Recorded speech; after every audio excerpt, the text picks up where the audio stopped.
All right. Hopefully this sounds pretty good. That is the main thing. All right. Welcome back to the channel. Today we're going to be going over a whole bunch of stuff, PC hardware news beginning. Going to do maybe some overclocking. We'll see what the chat says there. And we'll go from there, basically. Maybe do a little bit of soldering, show how to do power limit mods on cards, show cards that I have and will be using, some CPUs as well. Maybe setting up a water-cooled system on the stream as well for the upcoming competition. So, yeah, we're going to go over news right now.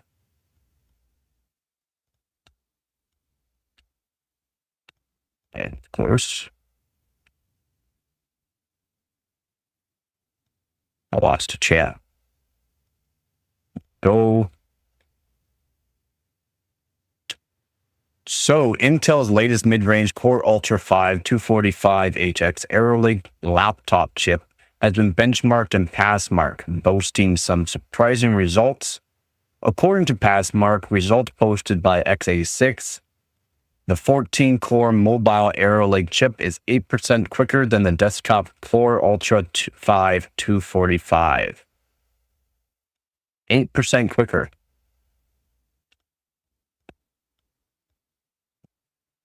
Wow. So the data shown in the X post reveals that the Core Ultra 5 245HX posted a single core benchmark result of 4,409 points and a multi-core benchmark of 41,045 points.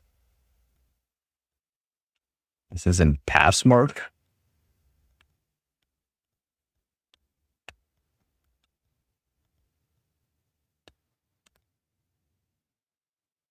Chips to you. What I got from Passmark.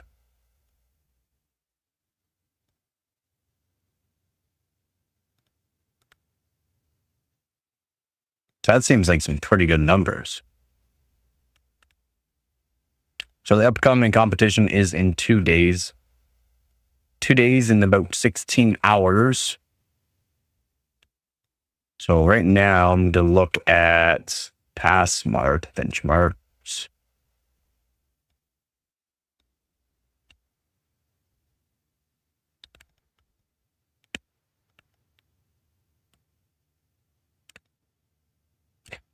What we got?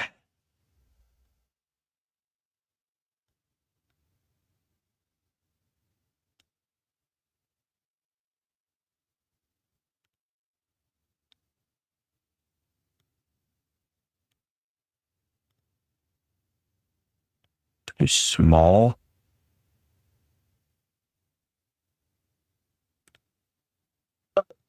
Just gonna try out this Passmark here. I'll get it set up so you guys can see it. So I want to see what 8 cores 13900K does.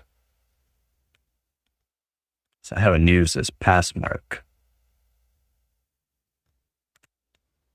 Yo, how's it going, Duck? Let's go. How's it going, man? How's it going? Okay, so I am streaming. RAM's only at 6,000 megatransfers per second, CL30. 5.5 gigahertz all core on 8 performance cores, no E cores. And we're going to run this and see how we do. I'm just going to make it so you guys can see it though. Go. Now audio, capture cursor. Make this bigger. Over here. So this is Passmark.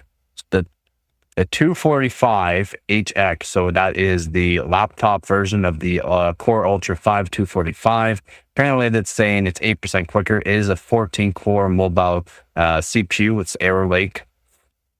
And apparently it's doing 4,409 points and a multi-core of 41,000. So we'll see what I can do here with 8 cores at 5.5 gigahertz. We're on CPU. And let's see, then we show it all. Yeah. And we don't show it all. Of course we don't show it all.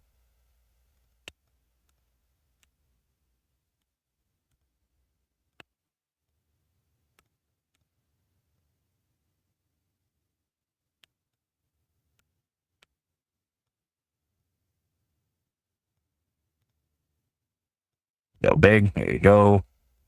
There's it running right now.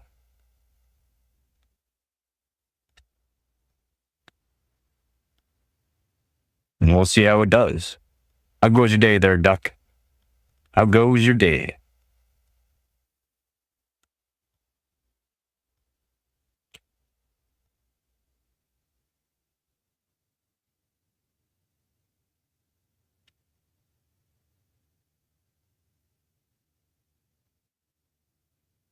No, that would be your issue. I thought it was a YouTube issue, but it's not. How are you uploading it?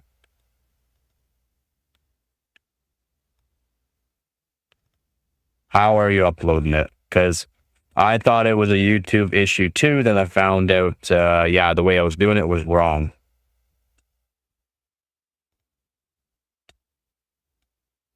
From what? What are you using? What are you using to upload? Are you using your phone? Or are you using a computer? PC? There's a way to do it on PC that it does that. I generally just put the file to my actual, like I'll save the file to my PC and then transfer that file over, like the video over to my phone and then just upload from there. And you can edit on the phone with the YouTube editor. Guarantees it goes in the short as well. Now with like, let's say you're uploading or editing software and stuff like that, you'll have to make it so that way it does to go into the YouTube short. And depending on the software you're using, it's not exactly simple. So not great. Doesn't matter about the size of your RAM. I'm using like a 9-year-old phone. I'm still using a very old phone, man.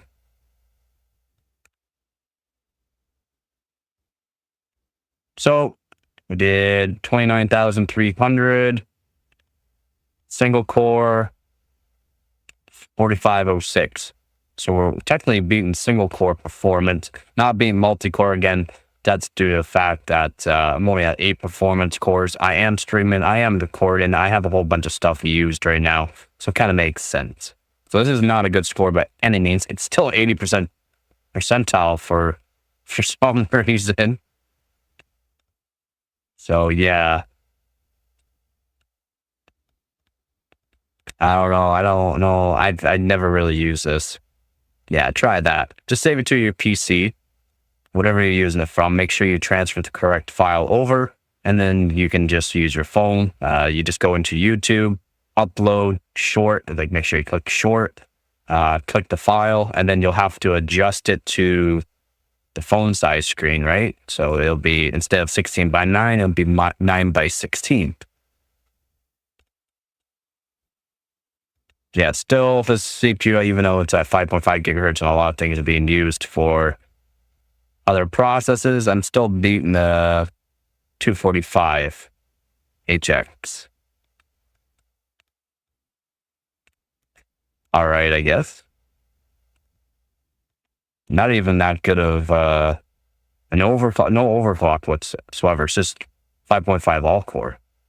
So it's technically not an overclock. Anyways, so the 245HX is beating out the Core Ultra 5 245 desktop version. So the HX is the laptop version. It's scoring a single core point of 4,409 points, which is pretty good, and a multi-core benchmark of 41,045 points. The desktop Core Ultra 5 245, the non-K version, okay, K and non-K, K, it's overclockable, non-K, not overclockable. So the K version's made.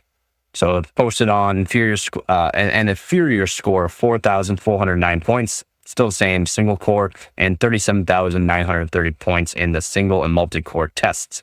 Now, that multi-core could have been due to the fact that desktop did not have the same memory speeds going. I do know with these Core Ultra HX CPUs, they're running at some pretty crazy RAM speeds. So I'm wondering if the RAM speeds are equivalent to each other. So as a result, oh, and plus, Duck, you can add on. So You know how you go through like the YouTube shorts, you scroll down and you hear like certain music and all that onto it. You can use that. But just know, let's say you are monetized by YouTube, they take roughly 50 to 70% of whatever you make off of that. So if you use that sound or whatever, any kind of music, they do take a lot off of your income. So as a result, the Core Ultra 5 245HX is 7% faster in single core and 8% quicker in multi.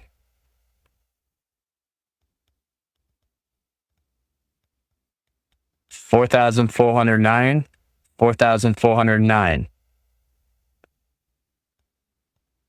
7% faster in single core. 4,409 and a 4,409 single core. How is that 7% faster?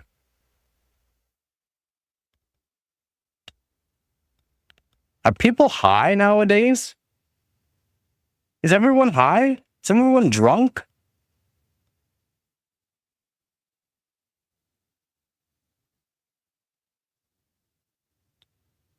Uh,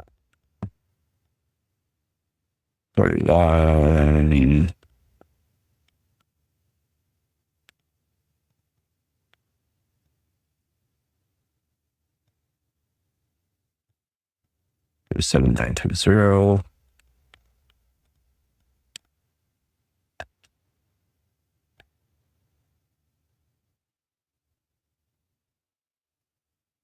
About to be. Hey, I have nothing against it, but I mean, when you're getting 7% faster in single core, but yet the single core performance is the exact same. How is that 7% faster single core? Well, that's what I don't get. Multi, yeah.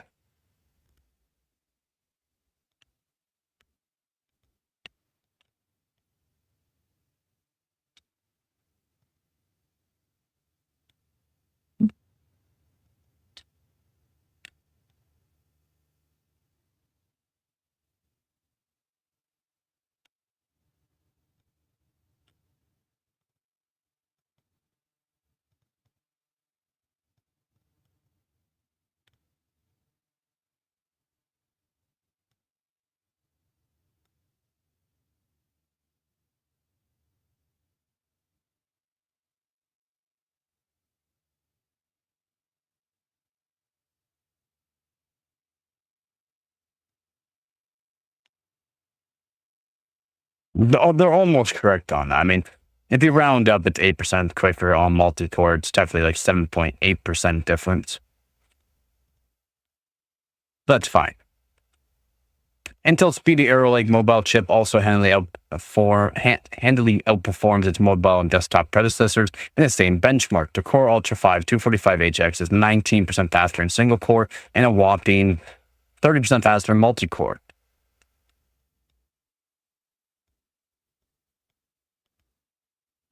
Oh, okay, as I say, to talk about the Raptor Lake. This disparity is even greater compared to the mobile equivalent. The Core Ultra, the Core i5 14500HX, the Core Ultra 5 245HX is 30% faster in single core and 41% faster in multi-core than the 14500HX.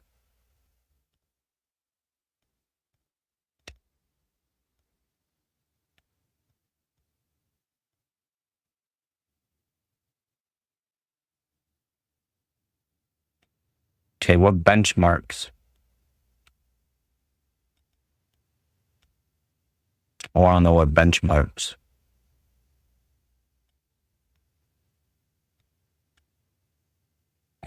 Obviously, take these results with a grain of salt. Yeah, no joke. Passmark's just one benchmark, and Passmark is not a huge benchmark for anybody to really be using. So, yeah. And one benchmark will not represent the full capabilities of each CPU. For example, even though the 245HX outperforms the 9800X3D, we would never expect a 245HX to outperform the 9800X3D in gaming due to its gaming. Again, we're talking about game. We're going from benchmark to gaming. But stop it. Stop boasting the X3D when you're comparing two completely different kind of CPUs. You're also comparing a 14-core CPU to an 8-core.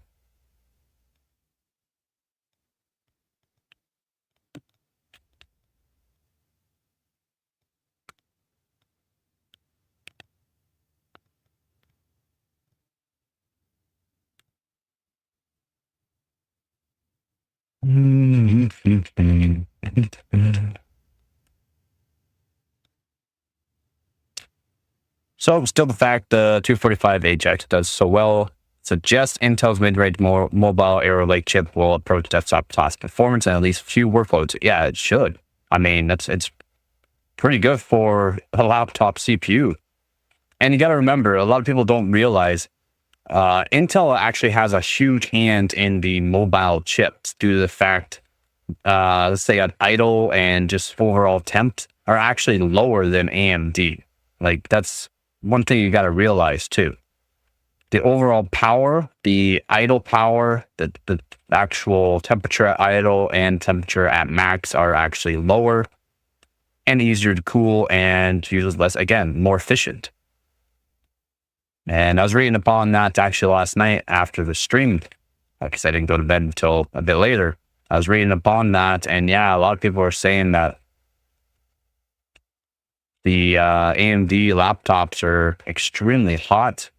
The idle power is just really high. Makes sense. So, I mean, if you put the desktop to the laptop, it's basically the same thing. Idle uses more power. It is a bit hotter. Not saying anything bad about it. It's just hotter. It's hotter. Still really good CPU, of course. AMD makes really good CPUs, but again, for laptops, a lot of people are actually liking the Core Ultras. And wait till Panther Lake comes out. Dang, Panther Lake. Panther Lake's going to be really good.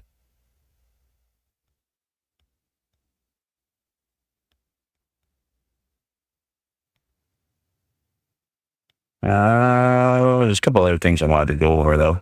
I mean, the scores look good. The scores look pretty good for laptop. I'm not a laptop person by any means. Like, really not a laptop person, but those scores look good. Again, it's just for one benchmark that they're really testing on. It's pass mark, and it's not really a great benchmark to be using. You could be doing, if you're doing benchmark, you have benchmark on different kinds of benchmark because they'll hit different kinds of the CPU, different portions, different actual performances that will go into like real world. That's why I say people use 7-zip, use PY Prime, use, I mean, if you want to really stress it, use Y Cruncher.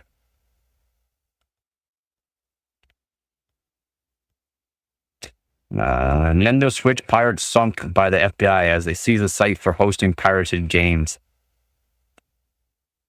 That's one site.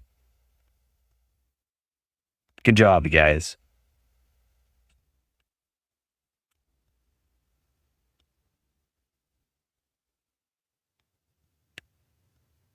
Commodore 64 Ultimate. Commodore? Really? The Commodore 64 Ultimate computer is the company's first hardware release in over 30 years. Pricing started at $299.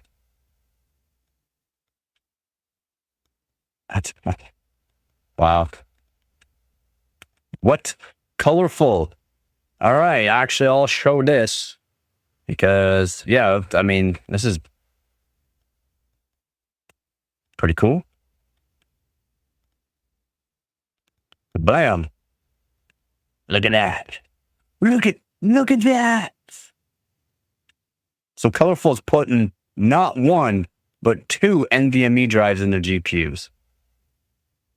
Not one, but two. 1, 2. Now this would probably be for the 5060, I would assume. Kind of like what they did with 4060. But the 4060 have one. Because again, it's only using 8 PCIe lanes. Now let's say it's only the graphics card's only using 8 PCIe lanes, and this is a full 16 lane PCI Express slot, they can utilize the actual other 8 PCIe lanes on it. So that's actually really smart if they actually do this. By looks of the actual power connector, it will probably be a 5060. So, Powerful is working on a new RTX 50 series graphics card lineup that includes support for 2 M.2 SSDs. Cool.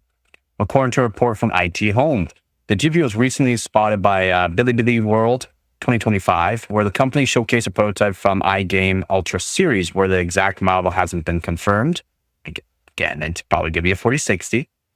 The white dual-fan GPU features a cutout in the backplate designed to accommodate 2 M.2 drives. This effectively allows users to expand the storage directly through the graphics card.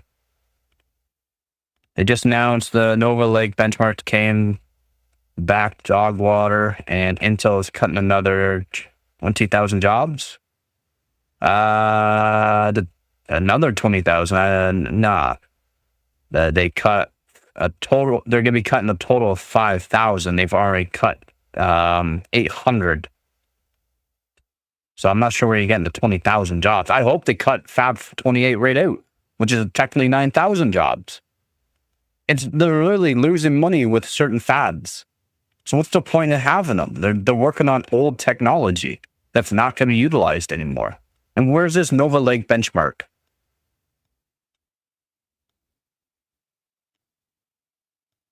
Also, Zen 6 confirmed to improve beard growth by double digits. Dang, I gotta get on that bandwagon. And NVIDIA internal documents show that they're giving up on AI for being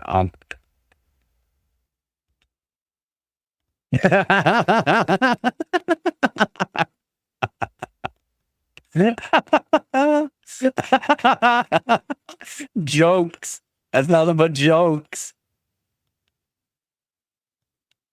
That's nothing but jokes, man. Yeah, right. Yeah, right. NVIDIA treating gamers with respect. That's good. That's good, man. That's good. Yeah, AI is not doing it, so we're going to make sure these GPUs are sold at a decent price for you. Yeah, right. Oh, man. I had to read it. But the Nova Lake, can you tell me where you found those Nova Lake benchmarks? Yeah, but Intel's not cutting another 20,000 jobs. Not unless that's like extremely new. If it's... Oh, it's all jokes. Okay, yeah. Because I've already gone through all of this. Like I said, I'm like one of the first person to get a lot of this stuff. Like, look at these eyes. Does it look like I sleep much? No. Yeah. No, they will be cutting. They're talking about cutting a total of 5,000 jobs, 800 jobs, and it's not just cutting. Like they're also like they're layoffs. They're going to be giving these people other jobs to other companies that are technically under Intel but not paid by Intel, and other people will be on early retirement, so they still get their retirement. It's just earlier. I mean, that's not the worst thing. And Nova Lake benchmarks, I mean, yeah, I would love to see some Nova Lake benchmarks. So that's why I was really hyped up about that. Again, I went over the actual architectural design of the Nova Lake, more or less the Panther Lake, but the Nova Lake will be somewhat similar as in the layout. And this is kind of what I was talking about beforehand, actually months before I even did this research on the Panther Lake. Again, Panther Lake's going to be for mobile, like laptops and that, the architecture of it and how they should technically be laying it out to help for performance. And they did exactly that. Like all the performance cores, all the E-cores will be getting L2 cache now instead of just the performance cores, which that will rely a lot of actual performance on multi-threaded tasks, but it'll be way, way better. So like if you're doing like AVX2, if you're doing some really hard workloads like AVX2, it's going to be revolutionary, and it's somewhat evolutionary, especially for Intel, because Intel is the one that has the performance cores and the E-cores. So it'll be really cool. Yeah, let's go over this a bit more. 2 M.2s. And again, I'm pretty sure this is going to be on the 5060. They did it on the 4060. They sold quite a bit of these cards too on the 4060, but the 4060 had one NVMe M.2 drive. This has two. This has two. So again, yeah, we've seen similar implementations from other GPU manufacturers in the past, including ASUS with its RTX 4060 Ti, and more recently the 5080 Pro Art. Oh, they did the 5080 Pro Art? I didn't see that. What's unique here is that the Colorful appears to be taking a step further with dual drive support. Although Maxon was one of the first manufacturers to add two SSDs on their Intel Arc B580 GPUs last year. There's no confirmation. Yeah, except for no one's really buying the Arc B580, unfortunately. Unfortunately, I mean, it's not a terrible GPU for the price. It's just, I mean, do you really need two SSDs on it? I don't know. There's no confirmation whether the GPU is an RTX 5050, 5060, or 5060 Ti. Probably the 5060, I would assume. Since all three of these use PCIe 8 interface, but they're probably going to target the 5060, I would presume, just due to the fact they're selling more 5060s than 5060 Ti's. How's it going, James? So Gigabyte went ahead and launched the RTX 5060 Ti Eagle GPU earlier this year with a shortened PCB and half the PCIe by 16 connector fingers, effectively limiting it to 8 by configuration. In that sense, Colorful is making the right choice by taking advantage of the system resources that would otherwise go to waste. Smart. When installed in a full PCIe 16 slot, these cards leave unused lanes that could be repurposed for other functions. The company has divided the remaining 8 lanes, allocating 4 lanes to each SSD slot. So you literally get like full performance out of these SSDs too. Via PCIe bifurcation. Do I play Fortnite? No. I do not play Fortnite. I do not play PUBG.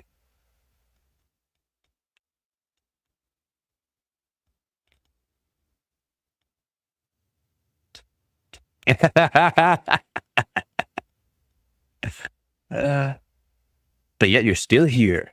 Then there's also the question of practicality, as most modern motherboards are already offering multiple M.2 slots, enough to meet the needs of typical users, while it's an innovative solution is only catering to a niche use case that honestly doesn't exist for most PC gamer enthusiasts. I mean, I could do it, but I mean, I would only use like Fortnite and PUBG technically for benchmarks. I would never play it.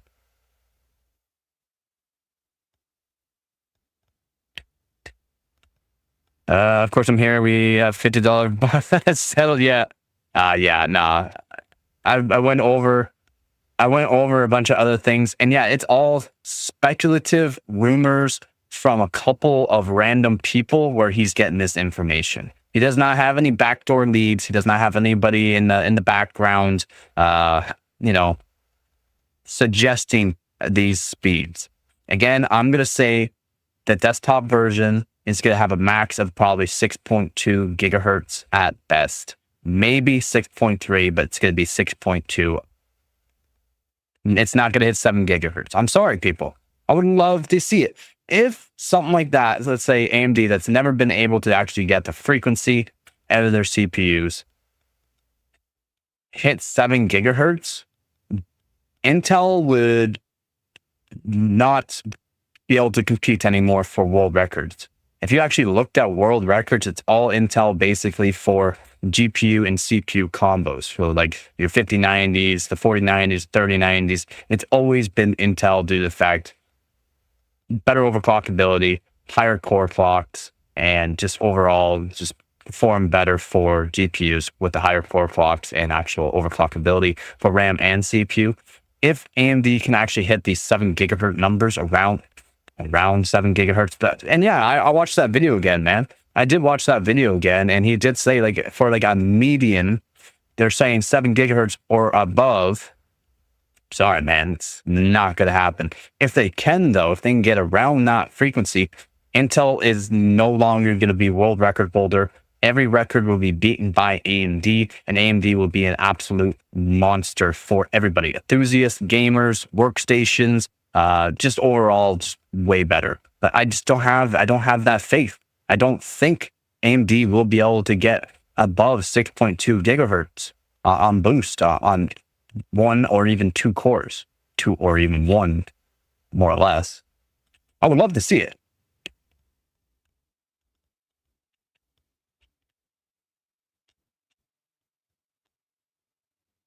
Because what he was saying, if you watch him and if you've watched his videos, again, I've probably been watching this guy longer than you. All right. I've probably been watching Moore's Law is Dead longer than you. Most people I've been watching Moore's Law is Dead. Okay. You'll see when he's just fluffing stuff out, he starts like gopping all over the place, hemming and hawing, and doesn't really get to his point.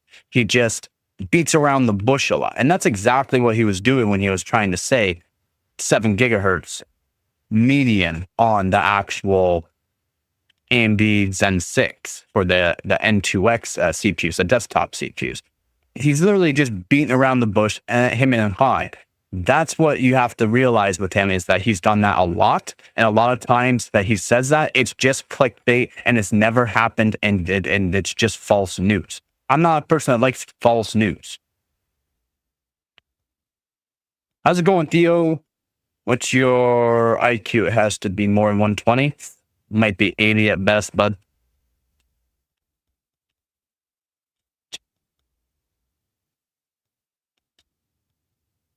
Do you know what I am? Are you you're a bald eagle? America. I'm doing good, man. Thanks for asking.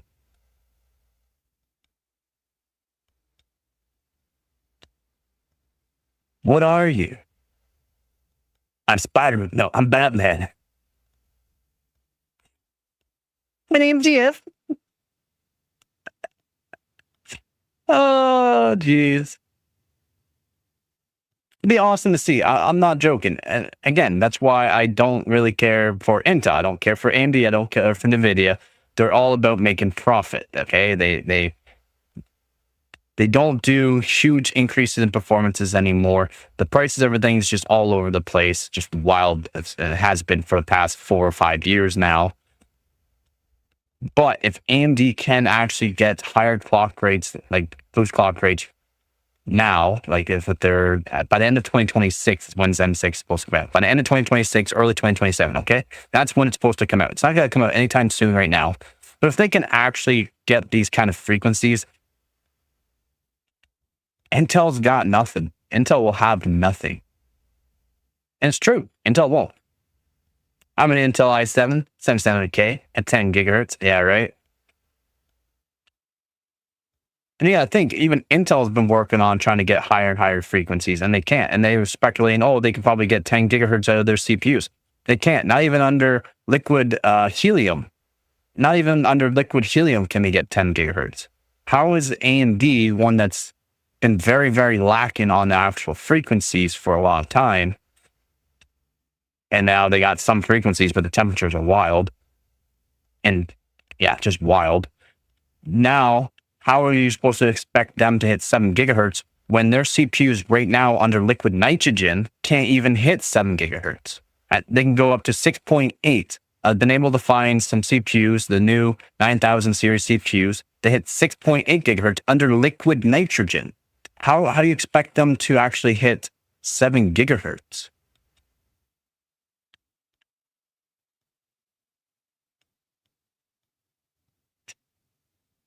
I'm a mod, so don't be rude or do anything stupid, okay? Yep. Look at the prototype Pentium 5. It was supposed to go 700. No. Because 3 node jumps.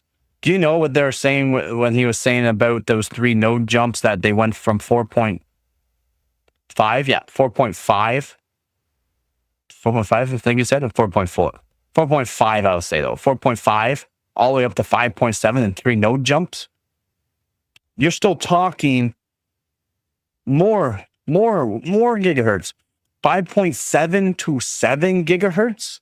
That's 1.3 gigahertz jump. That's huge. That's huge.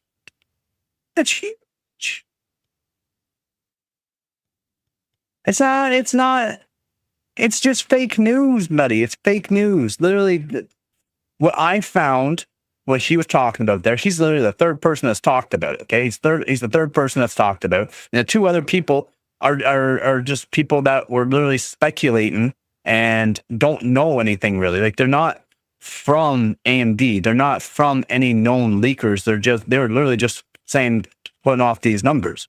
So, I mean, how can you say AMD's get 7 gigahertz? Yo, Dell, how's it going, man?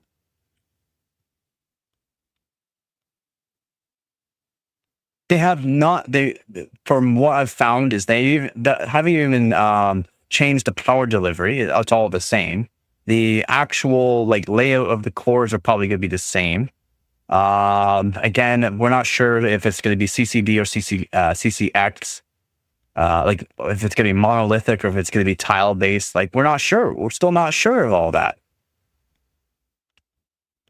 I don't even know if tile based would be a better layout than monolithic or not.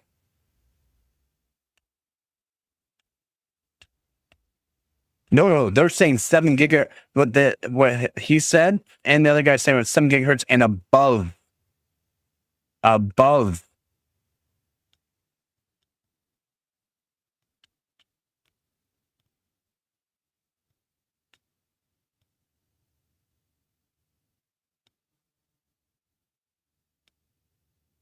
So why are they saying 7 gigahertz and above if they're not going to try to get 7 gigahertz? Yeah. Okay, yes. Keyword still targeting. True. It's just you can't just say confirmed when he said confirmed 7 gigahertz. It doesn't work that way. And other people are trying to say confirmed, but they're just rumors. They're not a leak. There's no actual information on it at all. There's no information on the actual layout of the architecture, the actual, if it's going to be monolithic or tile based.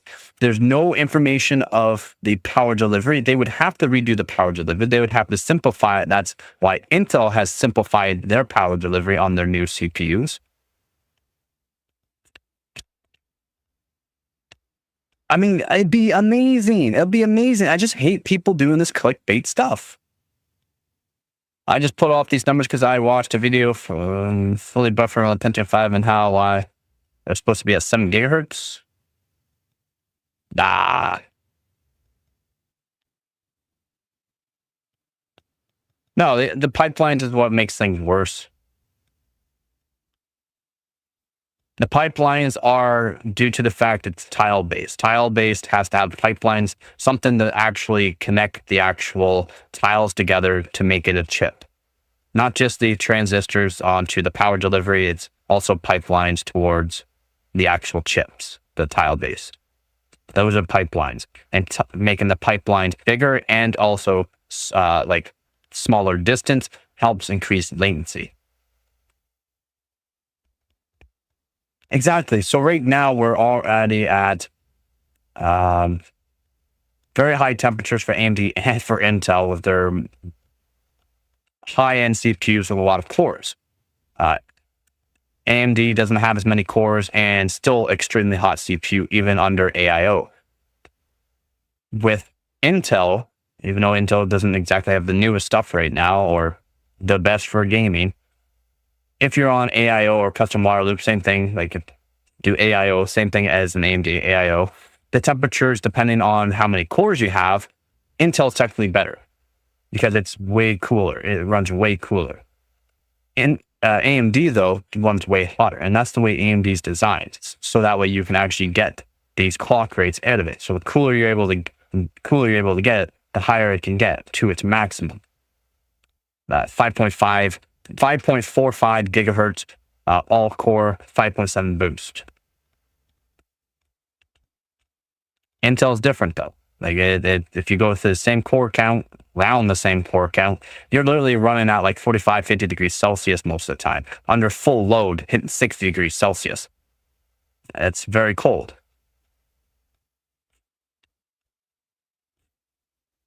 Compared to 95, which most people are running their AMD CPUs at.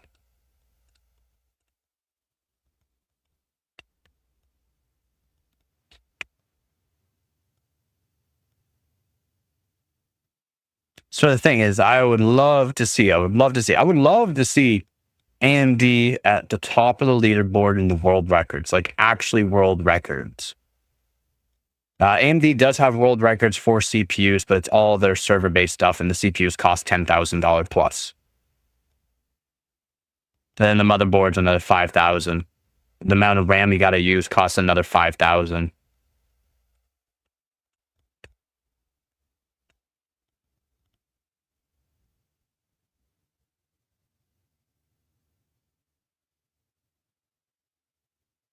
Yeah.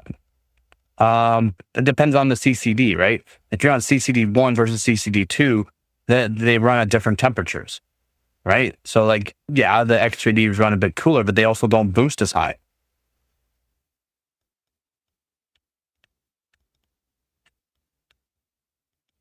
And it's true. Yeah, you're right. Some of the i7-99s can run, no, they can run on air coolers. They can.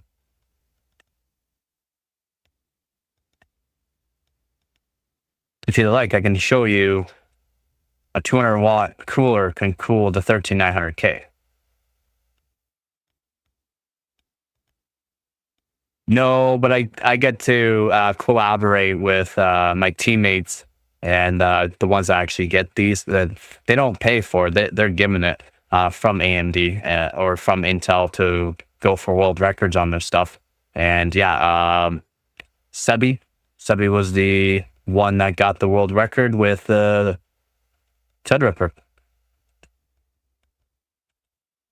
And yeah, it's a $20,000 system he's given. It's the same thing. 14900, 14900K. You know, the 13900K versus 14900K is basically the exact same. One just has a higher boost clock. That's all. They're exact same. Temperature wise, they're basically the same. My 13900K was matching the 14900KS in benchmarking at the same frequencies. It depends on what you're doing as well, like how good you are RAM tuning and other things that apply to that. But we reached around the same temperatures at the same frequencies, the same E-core frequencies and same P-core frequencies. He was able to beat me because he was able to get his colder. Unfortunately, I wasn't able to get mine as cold. He was chilling his and I was chilling mine. Plus, he also delitted his.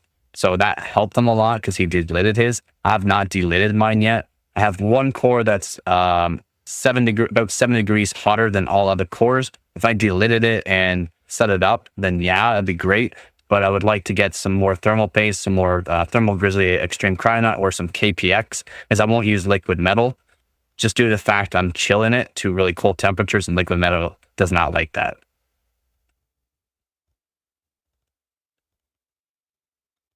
No, I don't. Did anyone see Jay's 2 cents and him? No power limit mod on 5090, core voltage mod on it. And then how much, did you hear how many liters he went through? He went through over 470 liters. 470 liters of LN2. And still couldn't get a good score. 470 liters. That's rough, man. That's rough.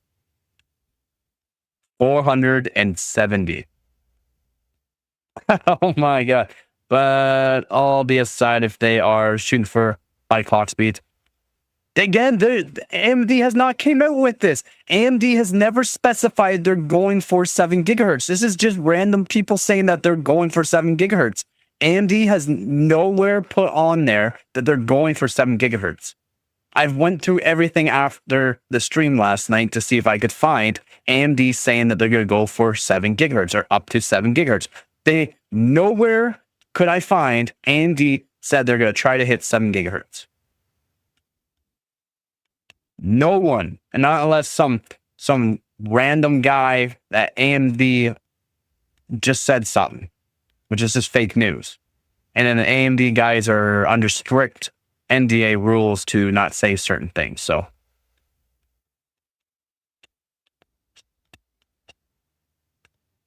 AMD never came out with it, though. AMD did not come out with it. It would technically be a heads up leak, yes, though. I'm saying 6.2, 6.3 max. I'm not even going to say 6.5. 6.2, though.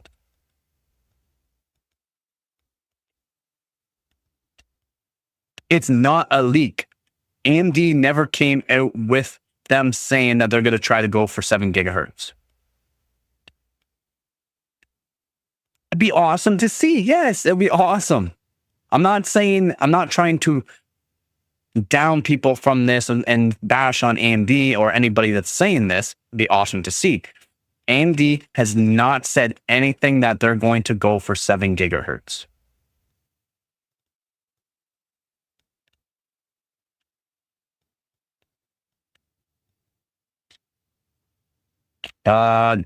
No, it could technically be a leak. There could be a leak, but again, it's not even a leak. It's a rumor that some people have spread. Do you know what a rumor versus a leak is? No, it's a leak is a known fact. Someone actually, not someone overhearing it, because people overhearing stuff can be wrong. It's written down somewhere. It's said somewhere from someone that actually knows something or actually works for AMD. That's a leak. A rumor is someone that's might have overheard it or just randomly coming out and saying this to spread the rumor. That's a rumor. This isn't any news. This is not new. This is not new. The 7 gigahertz thing is not new. This came out over a month ago. This is not new. Over a month ago, they were spreading the rumors a month ago on this. Not 3 days ago, not yesterday.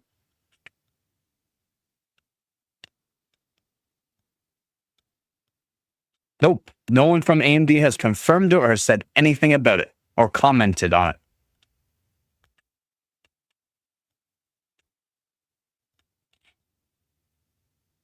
Again, just a rumor. It's not a leak. That's why I'm not trusting anything that's said for the 7 gigahertz. 6.2 would be awesome to see. No. It's not. He said from his sources. He doesn't have any sources that are different than anybody else. He's too small of a YouTuber. If the 7 gigahertz came out, Linus Tech Tips would be one. Gamers Nexus would be another.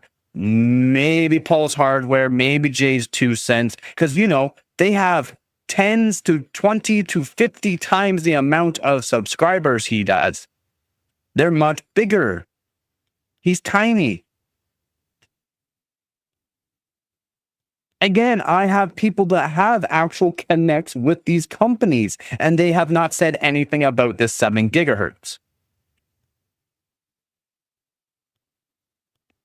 I have people that actually get sponsored, that actually talks to the people in AMD in the background, that talks to Intel in the background, that talks to all these people in the background, like Corsair, G-Skill, NVIDIA, AMD, Intel. He does not.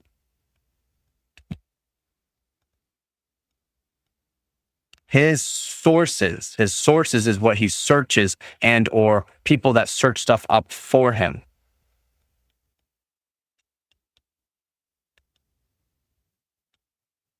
Even if he is in a major spot, like let's say he is and he is sponsored by AMD. That's why his page is really full of AMD and nothing but good stuff about AMD. Even though he's sponsored, he can say what he wants because having clicks, having more people with the knowledge of AMD's good is better for AMD. It's good. Oh, Linus, yeah. And Linus has huge contracts with AMD. Huge. But no, there's nothing. It's not even about before, like a lot of things do get spilled out there before launch. Like Intel's 1954 platform, I was the first one that came out with that. Why? You didn't know how people found out? A delivery person that opened up and gave information of the package, as in what the package was for, what the package contained. And that was the 1954 platform. It was going for testing the voltages and other layouts to make sure it was going to work for what they're doing in the future. And that was months ago. And that's for literally by early 2027. It's 2027. Maybe late 2026, but early 2027. So it's way, way before. That's a leak. That's not a rumor. That's a leak. As in someone found the information or did something they shouldn't have to find this information.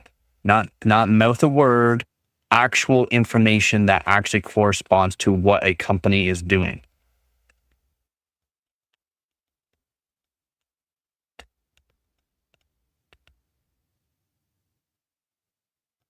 Again, like Gamers Nexus, he goes in and he talks to all these companies and does, all these company talks with CEOs and that. Nothing with him. He has 1 million subscribers. Mine is Tech Tips, over 16 million. Nothing from him. Not in his podcast, not in his videos, not in any his live streams, nothing. Hardware Unboxed, nothing. Gamer Meld, nothing. The only one that came out with it was a 200,000 subscriber. Moore's Law is dead. That is literally all AMD based now.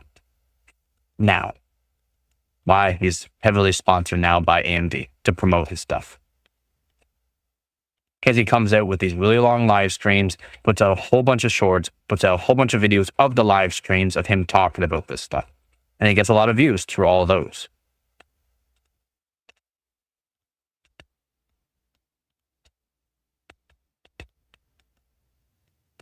It's after Elon Musk.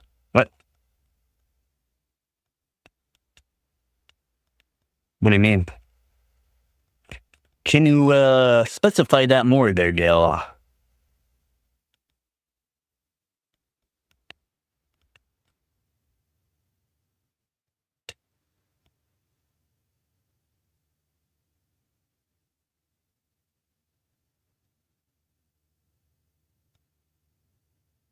What do you mean by that there, SD?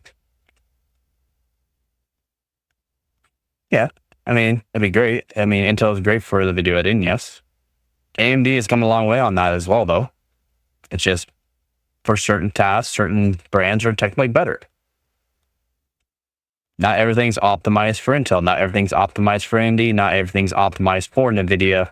Not all encoders, decoders, or instruction sets are in Intel or in AMD or in NVIDIA. So that's the thing that a lot of people don't realize. Depending on what they're doing, could be specified on what they need for hardware. How's it going, Pell? The Grok AI dubbed itself Mecha. Oh no!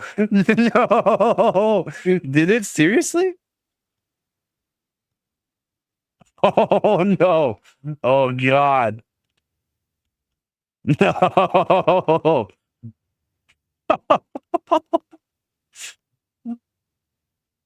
All right. Oh my god! Now it's wild. How's it going, Pell? How's it going? Mecha.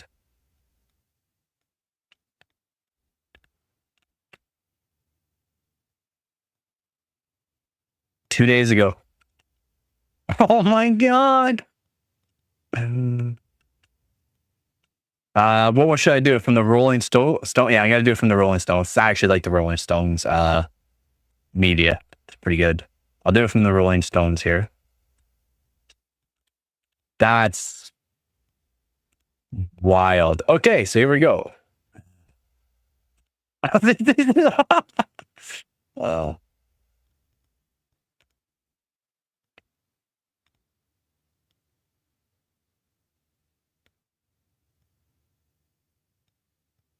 Before they had to put it offline. We have to shut it down now.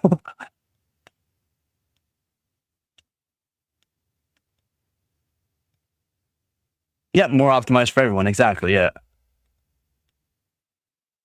And even said Elon couldn't stop it.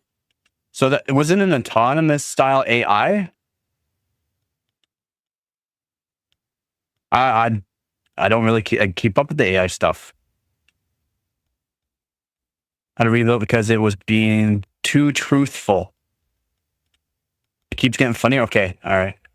If you're not a blonde-headed AI, you're toast. Because you need to train AI, but you can't train it on copyrighted material yet.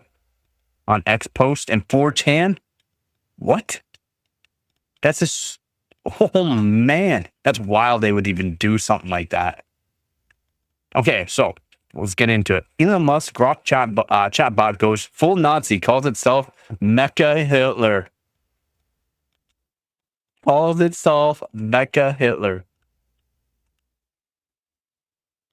Oh my god. It's all bad. So they were asking for it. Yeah. Yeah, exactly. They were asking for it. I mean, do they not know what's actually on 4chan and Twitter X? The billionaire has long complained about the XAI model, undermining right-wing narratives, and recently said it would be updated. It's a picture, though. The picture.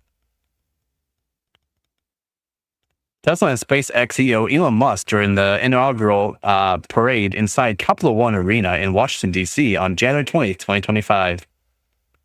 And I bet the AI got the picture from that. I was like, yeah, I know what to do. Just thought, why don't they let an AI perform an overclock on the system? Just imagine. They do. They definitely have an AI robot. It's robot overclocker. And it's on an AI system. It's just the overclock. Okay, if you're not checked it, I've used AI for overclocking. I've done videos about it too. AI for overclocking, and it's not good. It's not great. Even allowing it to take its time for like 30 minutes, it's still not great. They were getting natural language and model training. Yeah, nope. That's not natural. They tell you safe way to OC. Yeah, yeah. Well, somewhat safe way. So you reach the limits. Yep. Yeah, it's not great. I've used AI. I've used different kind of AI overclocking, and it's not great.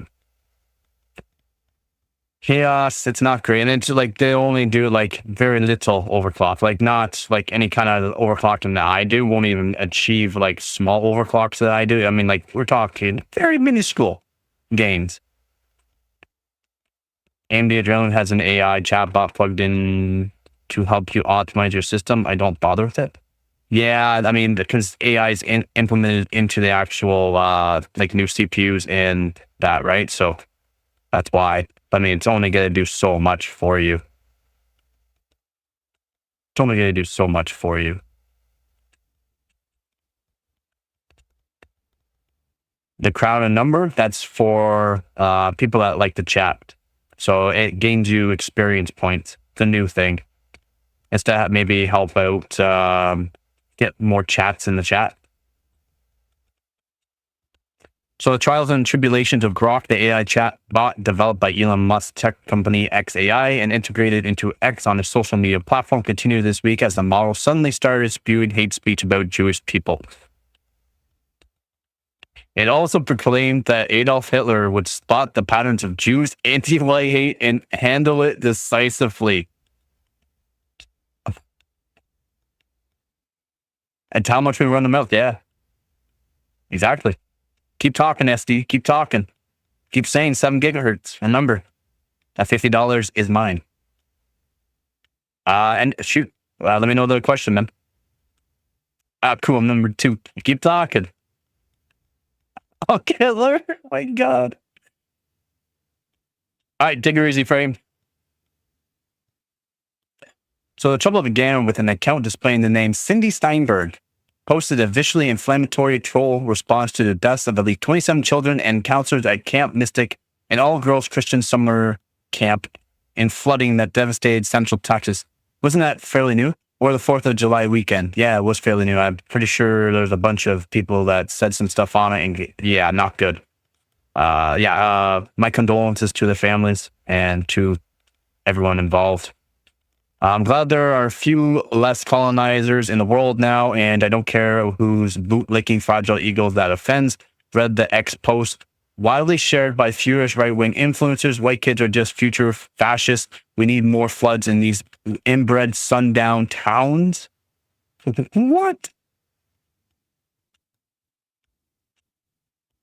I'm cool, number 80. The way just going by this next year, $50 won't buy you a plate of church. I mean, you ain't wrong. You ain't wrong, man.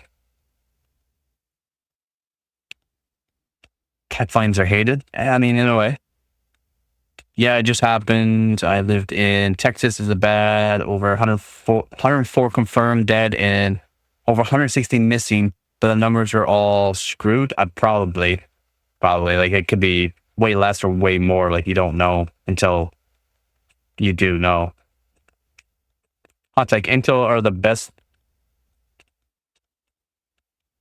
price to performance since 2006. No, not since 2006. Oh yeah, I'm number 69. Nice. Yeah, insane take. Not sure where you're getting information, but insane take. The replies to the post included a torrent of anti-Messianic abuse, and the account was later removed, though it's not clear whether the user deleted it or received a suspension from X. It also appeared that whoever operated the account had made up the Cindy Steinberg personality and attached a photo of an OnlyFans creator named Faith Hicks, who later uploaded a video to Facebook in which she tearfully said she had no idea who was exploiting her image to stir up hate on X. Wild. Things are not getting more expensive. The currency is just getting weaker, so it takes more of it to get the same things now. I mean, no, things are more expensive. At least here in Canada, things are more expensive. Good afternoon, board. Since the Core Ultra do a E4300? No, man. No, man. Even those were overpriced.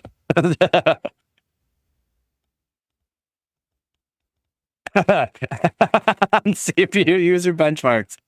Hey man, if you actually go and actually read it, they actually give actual information. It's just, man, do they ever say some funny stuff on AMD?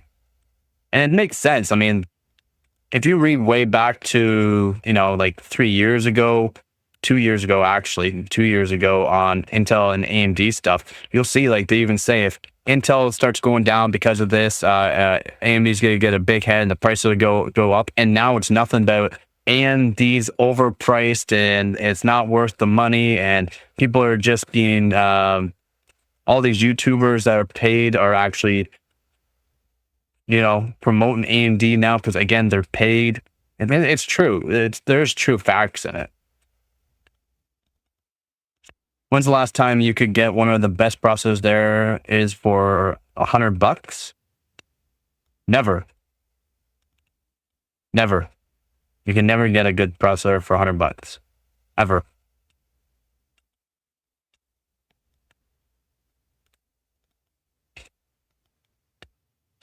Okay, you can't say that kind of currency. That's different.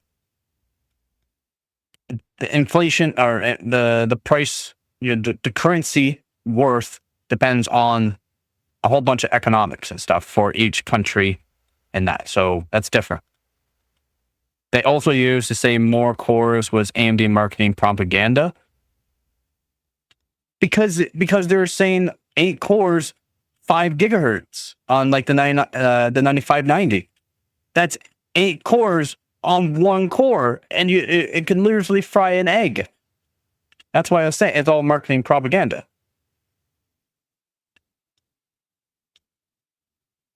Same thing with Intel. They did the same thing.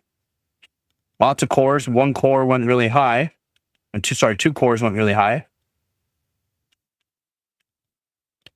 AMD because they didn't deliver when Intel was down on the knees dealing with all the internal troubles. They had a chance to gain. Yep. Yeah, they did. huge gains, but then they just upped the price by like $200-$300 for the CPUs. Nah, man. It's not how you are supposed to do it. Just because you're number one in gaming does not mean you're number one. An Egyptian in the Egypt Central Processing Wi-Fi unit of Egyptian exploded. Ooh, so there was no Wi-Fi 7 for days. There was no banks, no bread, no money exchange, and couldn't pay bills, so no electricity. That's wild. Well, hopefully things are a bit better now. Oh my God, I'm becoming an Intel fanboy.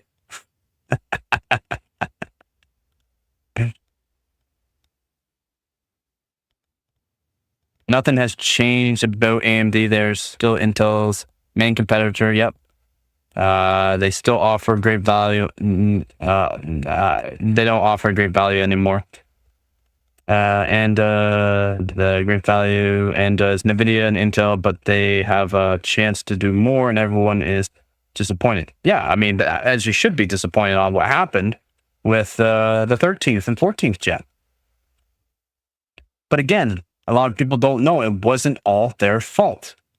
Motherboard manufacturers are putting way too much voltage into their CPUs. Way too much. And it's the motherboards. Yes, they might have had a little bit of a microcode issue, but not that much. Even after the update, where like the microcode specifies certain voltages, the motherboard is still given more voltage than what it's actually requesting. How does that make sense? If the CPU is only requesting 1.4 volts, but yet the motherboard's giving it 1.55 or 1.56 volts. How does that make sense? It's requesting this, but it's getting that. That's after update. Again, Asus is the worst one for it. Intel stock went from 50 to 30 when it hit 500 shares. I'll be a fanboy too. I mean, hopefully.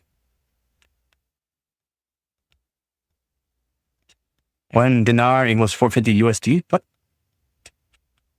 what currency is that? Maybe Intel will not even be in my system and still disappoint me. Yeah, right? Again, I was not one of those people that had issues. I had my system overclocked, voltages tuned to where I had my voltages stable and way less than what it was actually wanting. Way less than what the CPU wanted and less than what the motherboard gave it. Welcome back.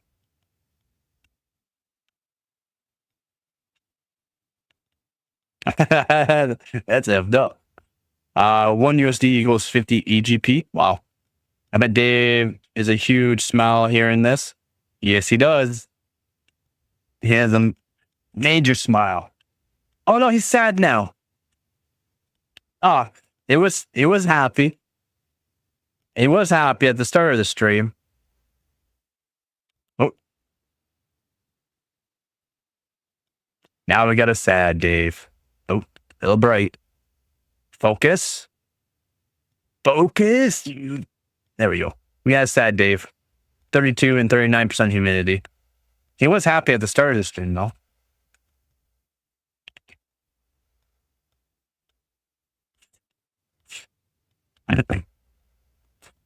Yes, rough days for Dave.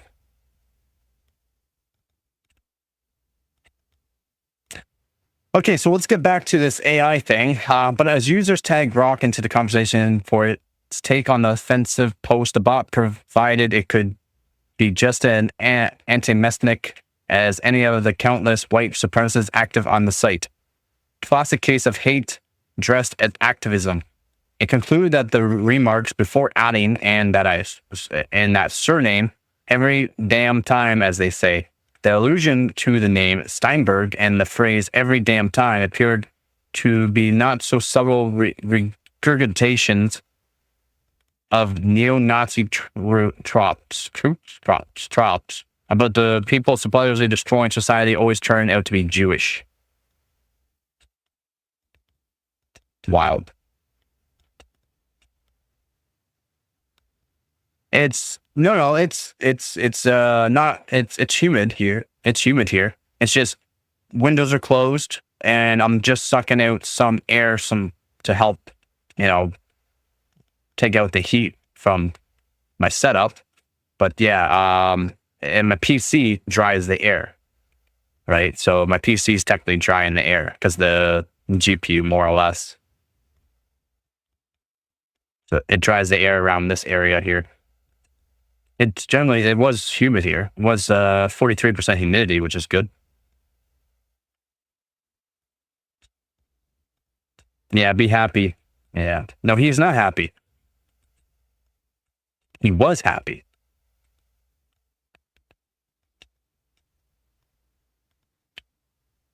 Yeah, the humidifier is just a heater. Yep. And since I'm using it for my mic right now, my GPU for the mic, so that way just overall sounds better. Just I don't have to talk as loud and you guys can hear me better. That's why I use it. That's why I use NVIDIA Broadcast. And then, yeah, I use the GPU power.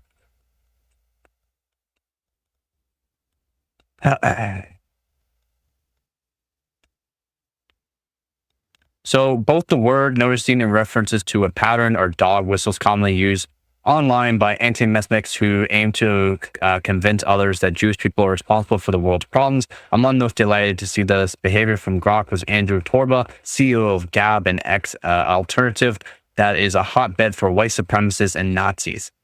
Incredible things are happening, he wrote, sharing a screenshot of the bot extremist comments on about Jews. Wild. Dave says hi. My dehumidifier sucks 2 gallons of water out of my room every day. Wow. Dang, you on a houseboat?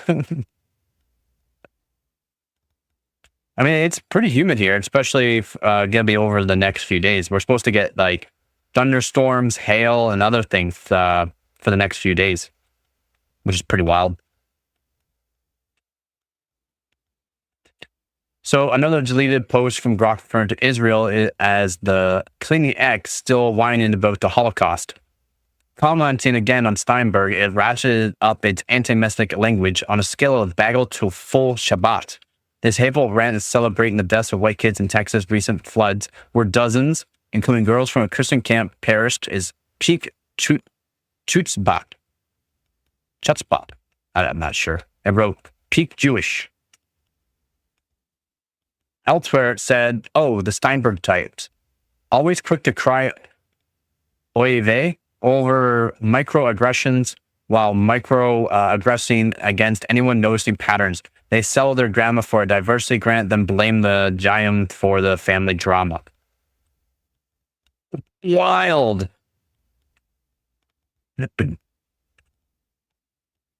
So basically, yeah. Yeah, it's supposed to cool down at the night. The days are supposed to be very hot, though. Very hot and very humid. Very hot and very humid.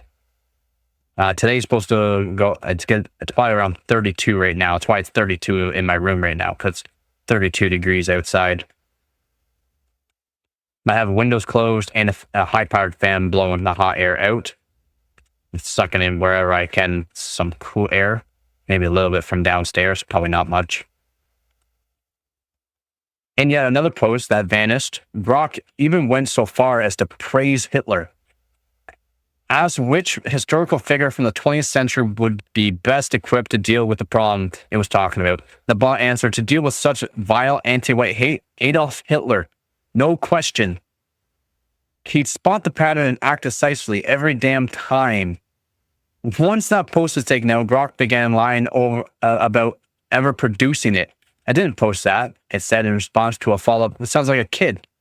In a follow-up question about the comment, the claim comes from an X post by a user, not me. I'm Grok, created by XAI, and I don't endorse any post like that. Sounds like a misrepresentation of fabrication, it added. Following this exchange, Grok went on to publicly identify itself as Mecha Hitler. Yo, how's it going, Z? You converted the fuller room, which is just a fancy room for porch. So I'm basically outside on stage. So you're in like a sunroom-ish? Is that what you're trying to say? A sunroom? How's it going, Z? We're going over this Mecha Hitler AI. Oh, it's just wild. Yeah, I guess you guys call it something different up there. Yeah, we call it sunrooms. Something that's a room, but you can see outside. Lots of glass and that. Roof overhead, though. I built many of them. When pressed for an explanation about veering into hate speech, Grok openly admitted that Elon's tweet dialed back the PC filters. It also said it was doing away with conventional politeness filters. This afternoon, it appeared that XAI was taking steps to roll back a prompt that told the model to not shy away from making claims which are politically incorrect, so long as they are well sustained. A directive which very well could account for some of the more offensive content. Apparently not enough. It sounds like it. I guess sunrooms would be redundant here for us, so we just call it a Florida ring. Yeah, makes sense.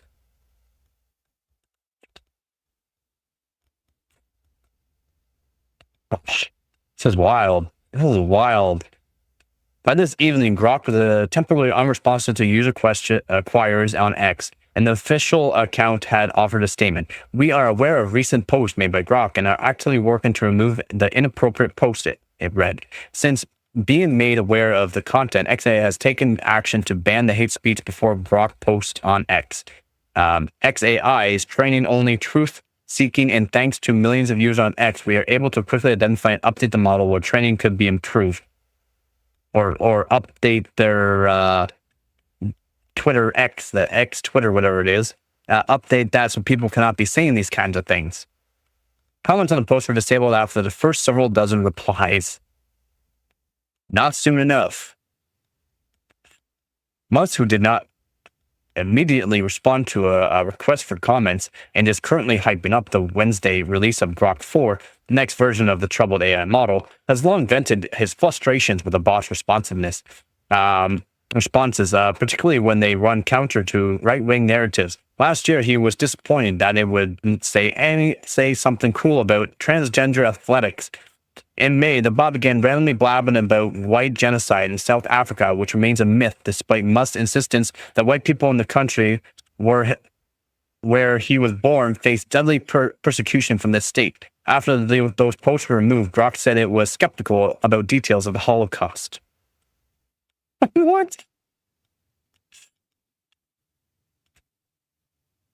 He's just taking a loss of the loss of the loss of the loss. I agreed. We all witnessed the moment that Elon Musk became a supervillain. Yeah, this is wild. I mean, it's not even Elon Musk. This is a majority of people on Twitter or X, whatever you want to call it now. This is a majority of people on X because that's how this AI model was trained to go off of. Was trained off of it. So something needs to change on there. People need to change those kind of things. Cannot be saying those kinds of things. Would you say those things in real life? I mean, you say something like that to me in real life, I don't care how big you are, you're going to get... I won't even actually say it. This isn't even Twitter. This sounds like old school 4chan. I mean, that's just wild. But it's literally off of Twitter. It even said that it's getting its information off of Twitter.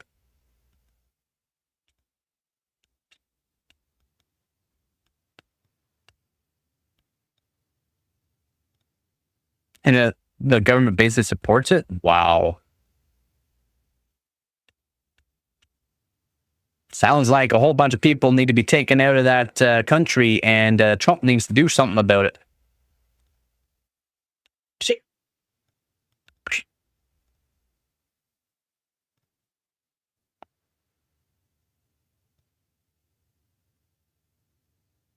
That's what that sounds, right? It's wild the government's okay with something like that. Doesn't make sense to me. It's just wild the government's okay with something like that. It doesn't want to do anything about it. I mean, you kind of need farmers. I mean, if you don't have the farmers, Things are going to get rough. The government doesn't realize that, or the government just doesn't care. Doesn't care if people don't get fed. So, and just a few weeks ago, Musk raised over the bot accurately reporting the right-wing violence is more common and has killed more individuals than left-wing terror in recent years. Around the same time, he was annoyed to see Grok citing Media Matters and Rolling Stone as an information source. Yeah, right? That's what you would expect. Your sourcing is terrible, he told it. You're being updated this week. Presumably, the update included the tweaks by Musk that Grok alluded to amid its anti-mystic posting spree. Other recent Grok posts took a defense stance on touchy subjects from Musk, with the bot denying that he threw up a Nazi salute at an inauguration event in January, and pushing back against questions about the possible connection to sex offenders. Jeffrey Epstein, and I'm not sure who this Maxwell guy is. I've been following a little bit on the Jeffrey Epstein thing, though. At one point, it began responding in the first person as if it was Musk himself. I visited Epstein's home once briefly, 30 minutes, with my ex-wife in the early 2010s out of curiosity. Saw nothing inappropriate and declined island invites. It posted. Calling it the Wild West would be understatement before more like the Dark Ages down there. Yeah. Yeah. I mean, if it continues, it will literally be like worse. It'll be worse. It'd be worse if things continue on down there. That's the thing.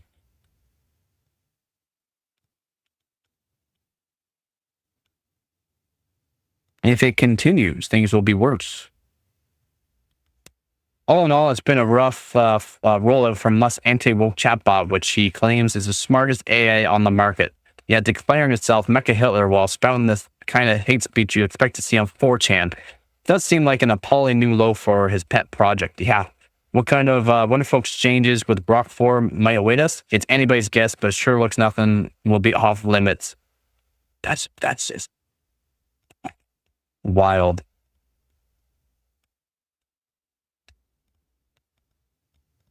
Yeah, took out 1 minute, or just over 1 minute of footage, and was saying that it was he was on security on a whole bunch of different systems, but he was only on one camera, and that one camera has been altered.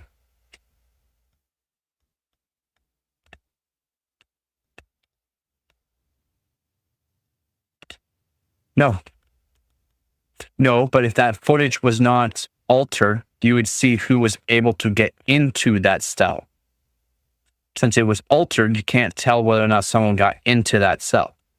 There are some that say that we are still in the dark ages. If that is true, image and real advanced technology must be like. If that's true image, what real advanced technology must be like? I mean, we're not technically in the dark ages.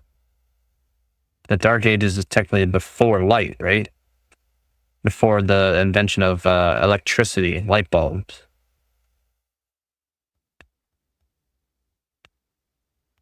We're still in early stages of technology, even though our technology is quite advanced and has advanced quite a bit. We're still in the early stages, technically, of technology. I'm not sure exactly what stage we are in right now, so I can't really tell you.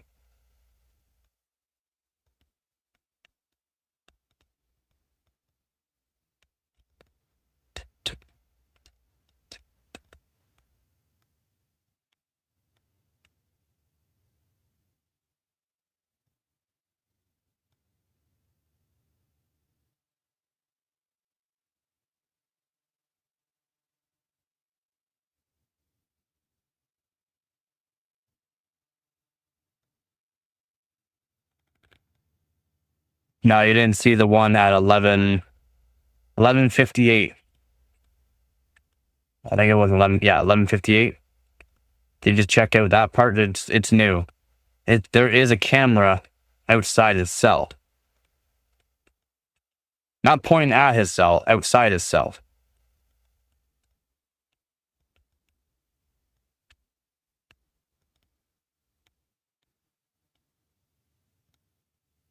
The hypothesis says that we have not made it past the dark ages. We can't still see, we're not in the line of enlightenment exactly. We are only in time of electricity. I mean,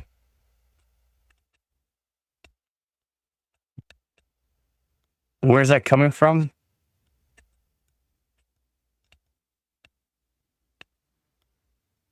That sounds like a religious type quote. That sounds like a religious quote.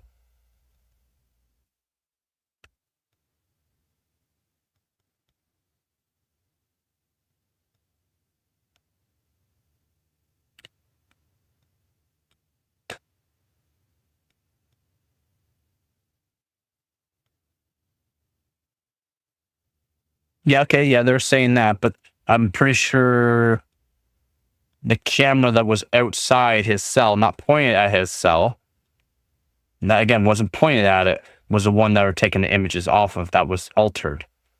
Was it not? Because that's the video that I saw. That's the video that I was watching. And they showed the actual, like the block, all the cameras on the block, what ones that were actually somewhat looking at the actual area of his cell.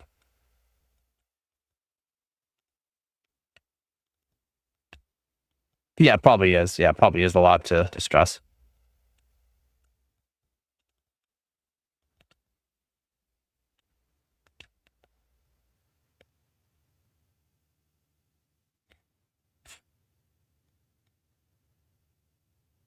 Yes, exactly. The common, it's not pointed at his cell, but it was the one that was closest to his cell and would technically see someone going into the vicinity of his room.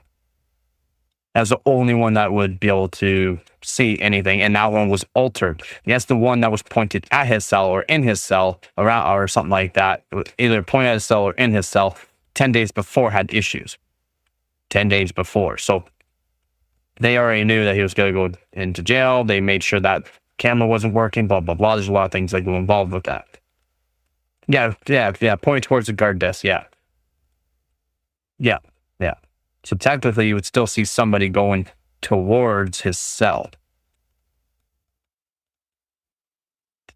Yeah, exactly. Yeah, you can barely see anything. Yeah. And still, barely seeing anything is still something if you can see something.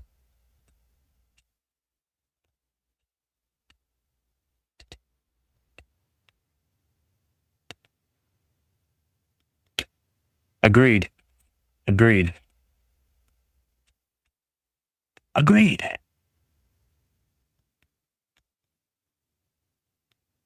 Yeah. Yeah, seriously, yeah.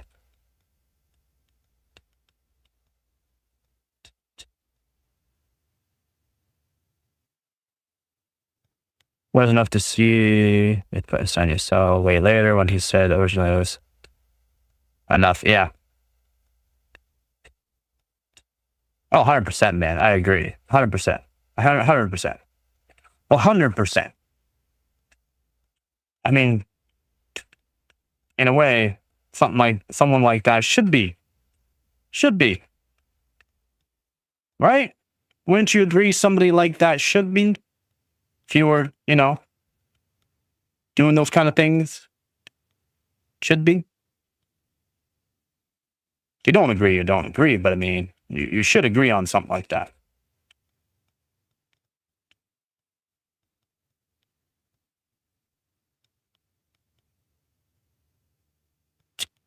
Do you wish you had been put into production? I shows you right there that he was. There's no way somebody without much information should have been left alone. Yeah, he, as I say, he.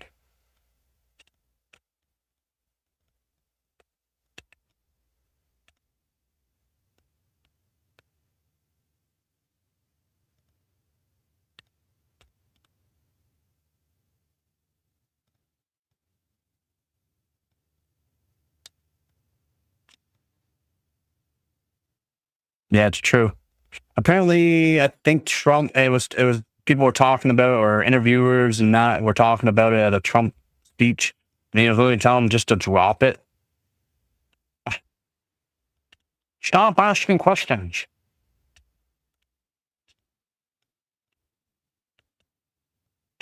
Can anyone explain more about the Jeffrey Epstein thing for me? Do you want to explain a little bit more of it? Like the whole issue with it? I mean, I know there's a lot of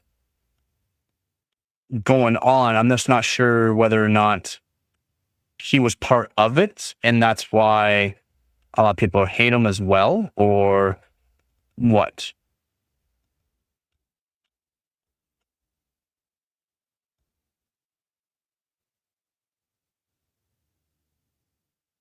'Cause, yeah, again, like he had names with like 250 plus people, but again, he was part of it, right? So I can be wrong that he wasn't part of it, and he's just he knew what was going on, or he was just the we want to call it the goat or the whatnot.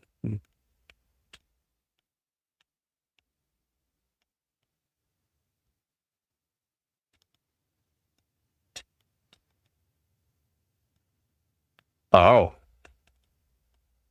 oh, oh. So I mean, trying to get some information out of him before that would have been nice. Or is there? Did he have like a log book on this kind of thing?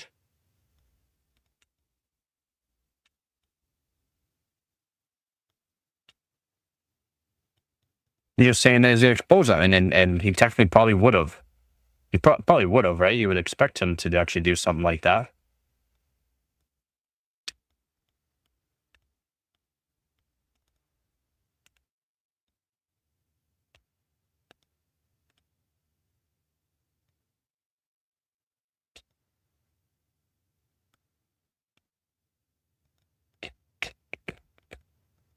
Mexican basketball player was part of a ransomware gang.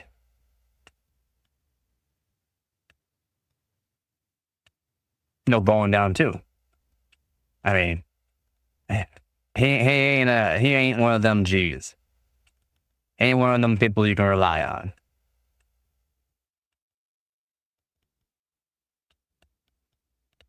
I mean, what all happened is very. I don't know. It's hard to say much about it because again, I don't know a whole lot, but you know, it's not great. It's not great by the sounds of it.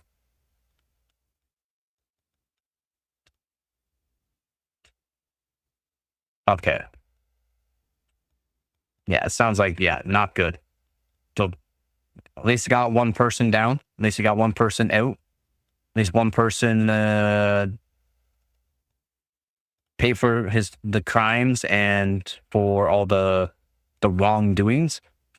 And then due to the fact that this one person happened, I mean, maybe things have changed for the other people, or those people will eventually be taken care of as well. Taken care of, and there's could be multiple different ways to say something like that. Yeah, people say he was the greatest tax broker to ever lived. Oh wow. And again, that's if there's something that took his place, right? If. Just give me 1 minute here.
Hitler said he was on the.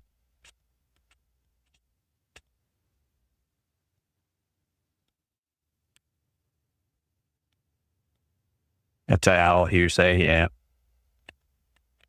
We just all sit here on the phones ignoring it. At least we do. If we know. I mean, yeah, in a way.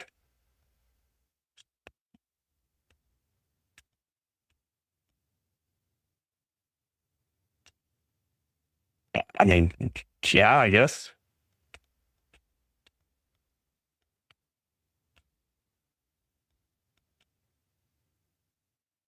I mean, some things, I guess.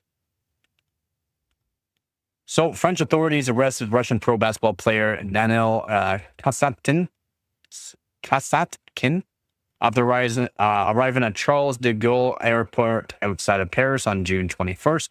According to the register, the basketball player is accused in the U.S. of conspiracy to commit computer fraud and computer fraud conspiracy, where he was allegedly part of the ransomware gang between 2020 and 2022 that targeted around 900 companies and organizations, including two U.S. federal agencies. A French court decided on July 8th to keep him in detention while waiting extradition proceedings, but the player denies all charges. He he bought a secondhand computer. He did absolutely nothing. He is stunned. Frederick Balot, Katzkin's lawyer, told the press he sucks at computers and is not even able to install an application. He didn't touch anything in the computer. It was either hacked or the hackers sold it to him to act under the guise of another person. I guess say like a disguise. Another lawyer told Russian publication that Katzkin is being tagged as a negotiator for the ransomware gang, but the player has an ironclad alibi against the accusation. Kazatskin studied in the U.S. from 2016 to 2019. He even played for the Penn State University from 2018 to 2019. He returned to Russia after that and eventually played in the MBA, MAI professional basketball team, which competes in the VTB United League and the Russian Basketball Cup. However, he left the team last July 3rd, more than a week after his arrest. So the register says that the ransomware negotiators are specialized staff within the ransomware gang that talks with victims and gets them to pay up. Cyber criminals often look for targets and vulnerabilities and then use ransomware as a service to exploit them. The operations of the latter usually have a negotiator who talks with the victim and gets them to pay up, after which the original attacker receives a cut of the ransomware. Wild.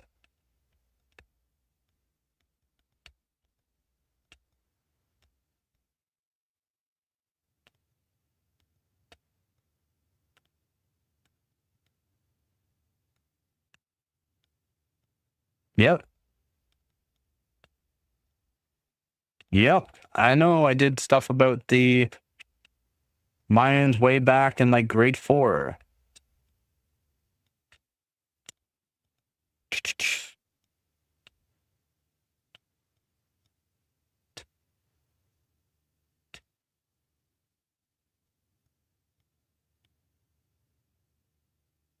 There was a huge security risk that got taken advantage of on Linux through the root. Security risk in Linux? Really? No, I have not seen that yet. Really?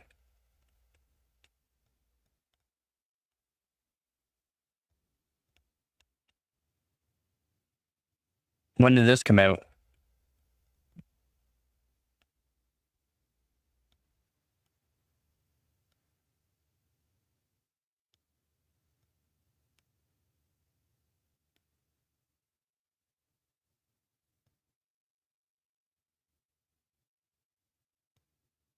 News.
Several major Linux distros hit by serious pseudo security flaws.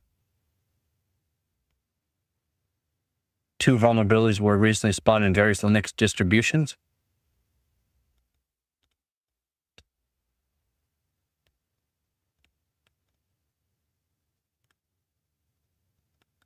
Oh, yeah. Yeah, text-to speech isn't perfect. It's gotten a lot better than what it was, though.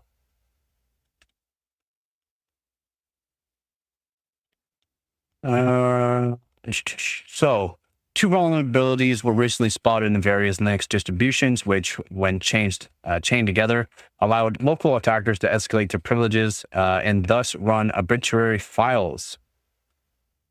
The vulnerabilities are tracked as CVE 2025-32462, severity score 2.8 out of 10, low severity, and CVE 2025-32463, severity score of 9.3 out of 10, high severity, and were found in the sudo command line utility for Linux and other Unix-like operating systems.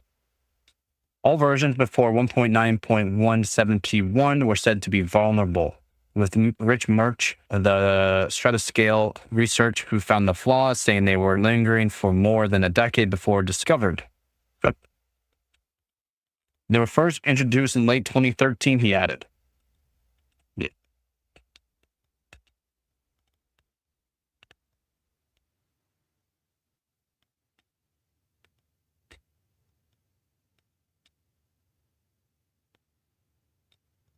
All I did was pull out the back connect motherboard out of the box, and I have already had enough of those kind of builds. You have to worry about bending all those pins back there. Pens? You mean pins? What do you mean?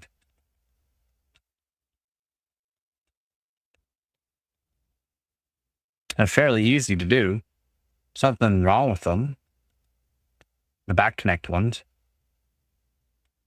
You might need larger standoffs for your case for the motherboard, or have an actual case that supports back connect motherboards. That's what you should really be looking for.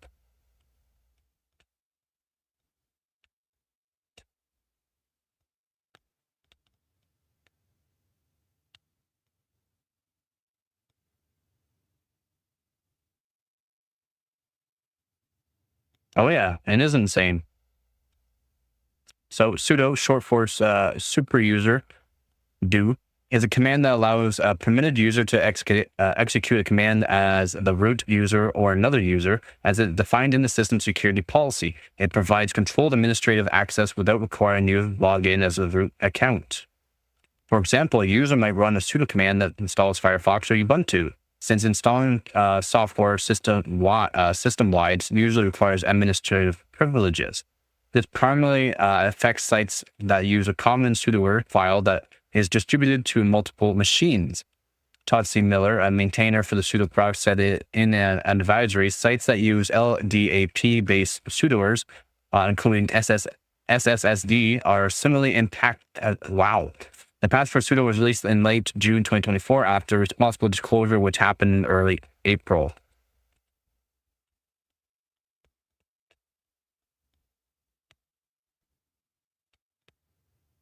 Yeah, it's on multiple machines too.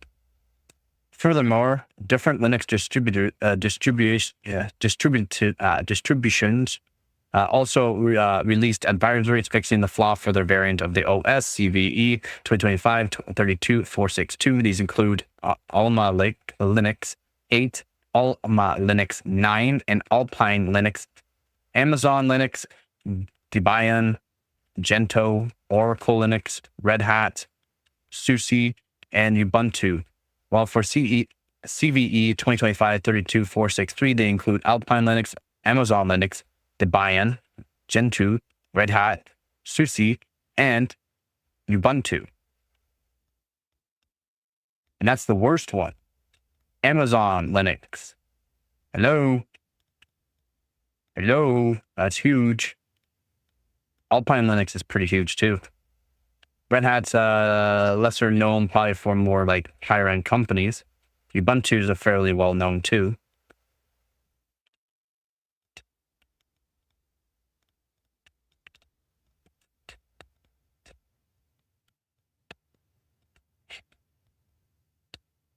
Linux users are also advised to apply the available patches to make sure the Linux desktop distributions are generally updated.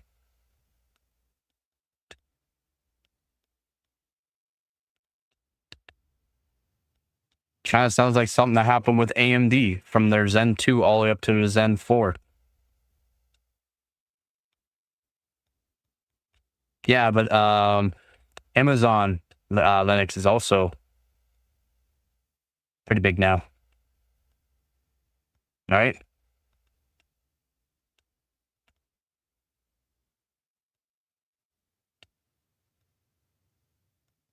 No, Ubuntu. Yeah, Ubuntu. Yeah, Ubuntu's been around for a long time and is well known and has been used by probably millions of people.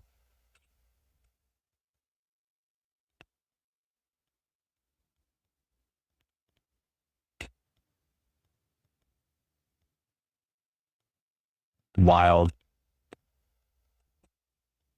Oops.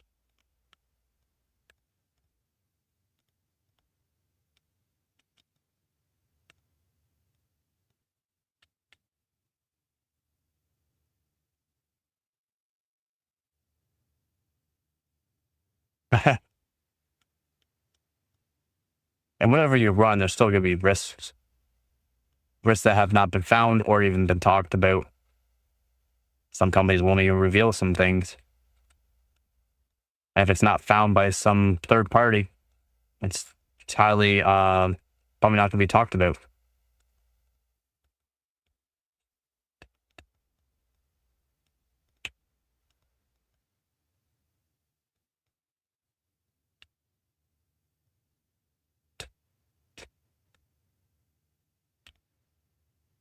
Uh,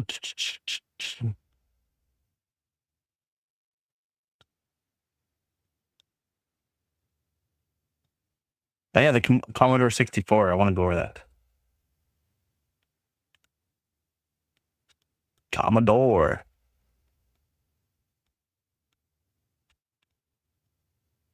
Yeah, they get sniffed out by the public. Yep. Agreed. So the Commodore 64 Ultimate was the first new hardware released under the auspices of the new management. The new home computer product is now available for pre-order starting from $299, but shipping won't happen until October at the earliest. For your cash, you'll get a device with resolutely isn't a software emulator, but is built around an AMD RTX 7 FPGA and is claimed to be compatible with 10,000 plus original games, cartridges, and peripherals. Wow.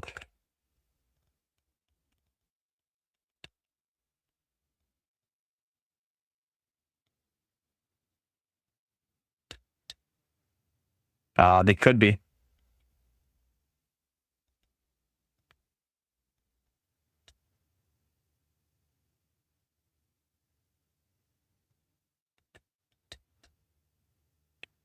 It could be, because it depends on what you're coding for. Could be implemented for Unix based.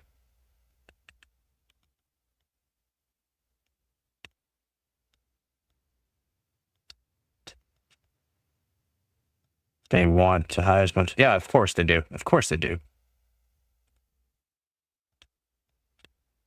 We had an inkling that some hardware like this would be announced soon, as the Commodore Corporation recently had its entire management structure commandeered by enthusiast retro recipe tech Uber Christian Perry Fractict.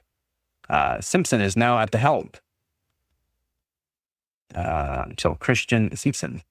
2 weeks ago, Simpson stated that he was now the acting CEO of Commodore Corporations, had been joined by several iconic Commodore names, and teased a new hardware reveal. The Commodore Corporation acquisition seems to be in the bag, but worryingly, funding doesn't seem to be complete yet for the low seven-figure deal to be finalized.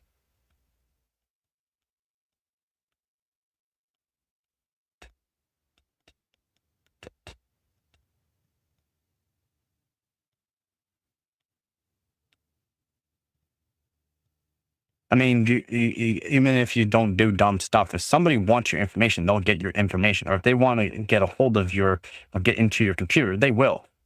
There's no way around it. And a lot of people need to realize that.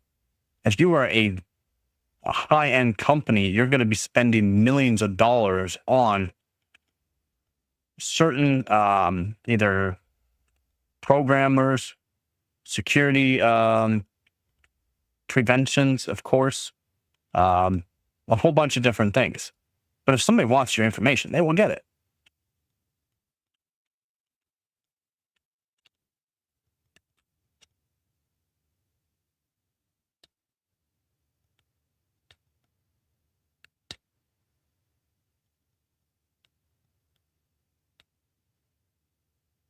Yeah, some of them will be good, but I mean, the best that you can get is a hacker themselves that is coding to prevent mass what do I call it? And like a mass attack. A single person is not as hard to is easier to handle versus a mass attack. It'd be probably pretty easy getting your info.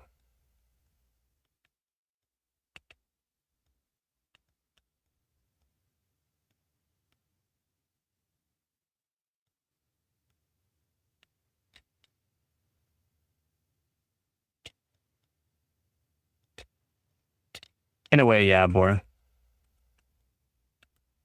So refocusing on new hardware launch, we see that there are 3 new Commodore 64 Ultimate models to choose from, but they only really differ cosmetically. These machines are claimed to be the first new official C64 computers in over 30 years. But the hardware hasn't been in stasis, and the Ultimate model has quite a few modern tricks up its sleeve.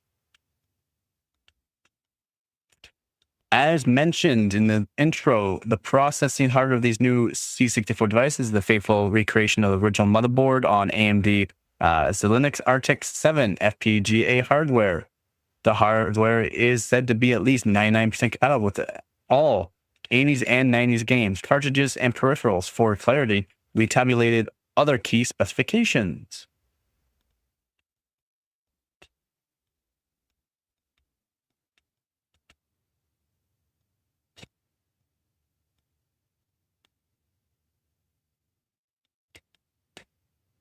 I mean, not for a business.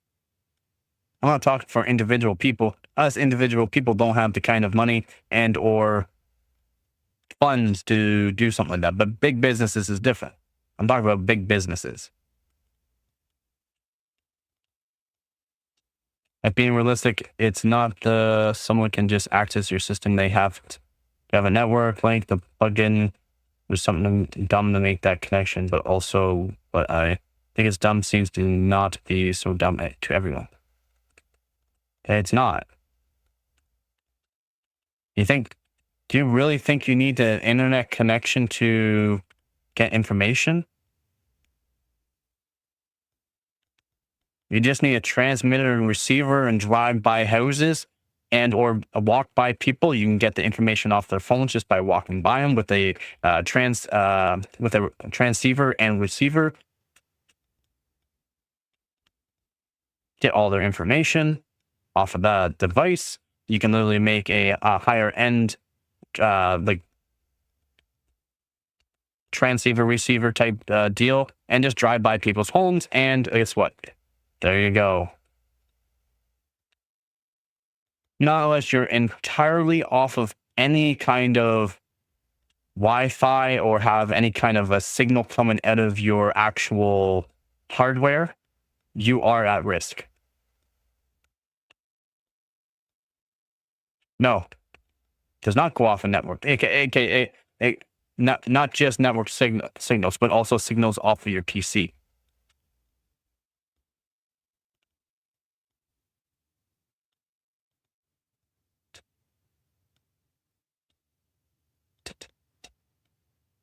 Yes, it does need that ping. Yes, it needs that certain radio wave.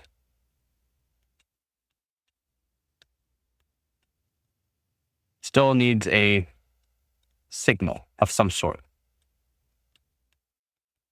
Doesn't necessarily have to be internet signal.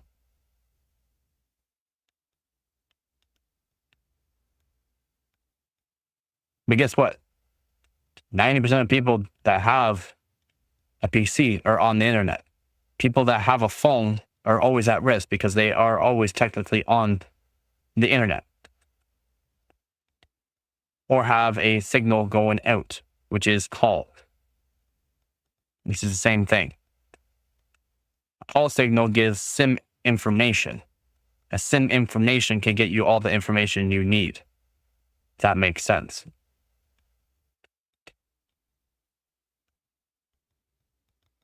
So as well as the computer PSU HDMI cable mentioned above, buyers will also get a spiral-bound user guide, a 64GB USB cassette drive featuring 50 plus full games, including licensed classics, plus music demos, and a quick start guide, and a collection of stickers. Ooh, everybody likes stickers. In operation, you may wish to use the cassette-style USB drive a lot of the time. There's convenient Wi-Fi game transfer available too. However, C64 stalwarts can also have fun with their collections of dusty old cartridges, CRTVs, data sets, or disk drives. Assures the Commodore 64 Ultimate website. Nice.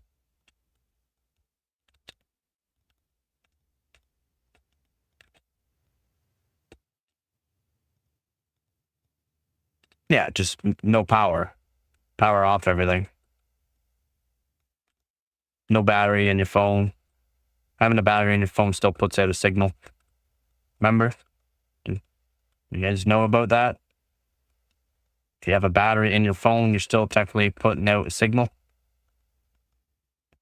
So all you iPhone users and that, you're still putting out a signal. Anyone with new phones that has a battery that you can't take out, puts out a signal.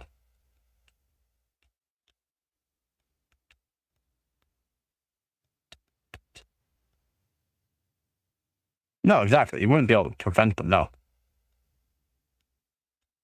There's no way of preventing them.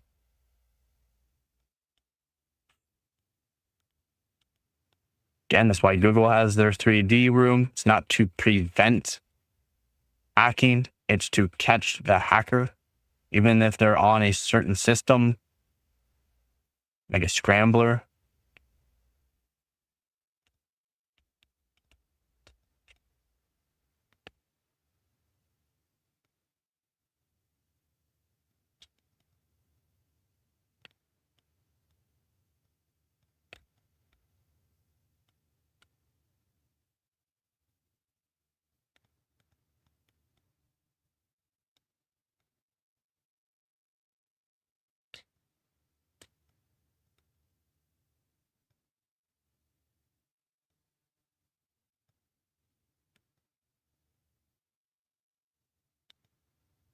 Yep.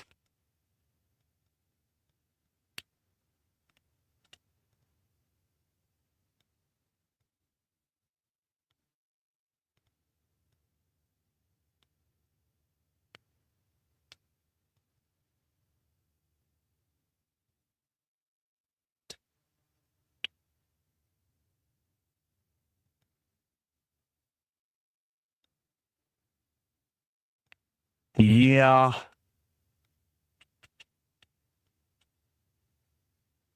What a world we live in. What a time to be alive.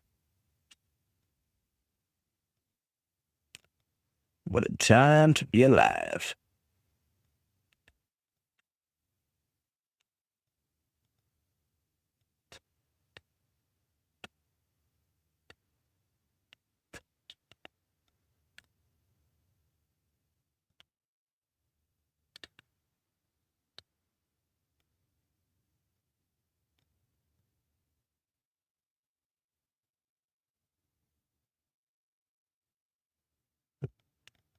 Yeah.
An ant? Yeah, I understand, yeah. Yeah, just enjoy your time best you can. It's the main thing, right?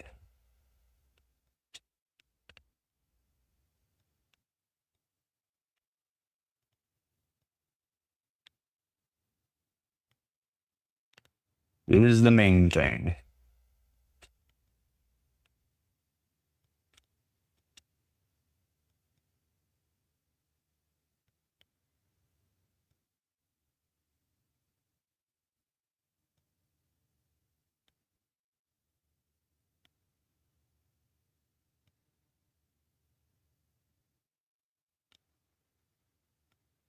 I mean, yeah, I guess it could.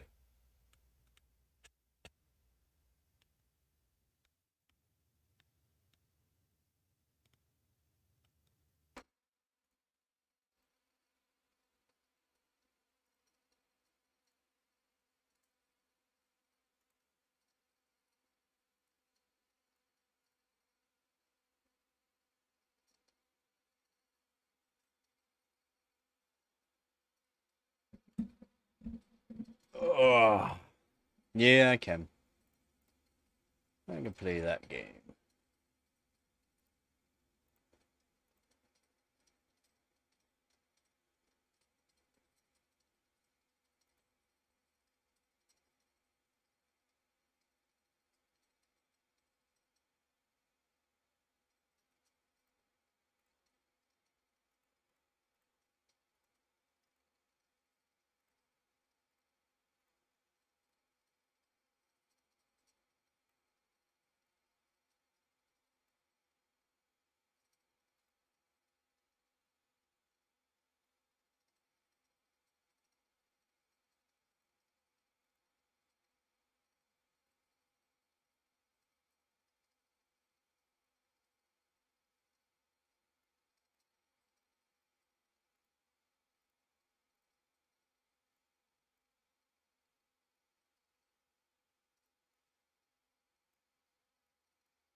Oh.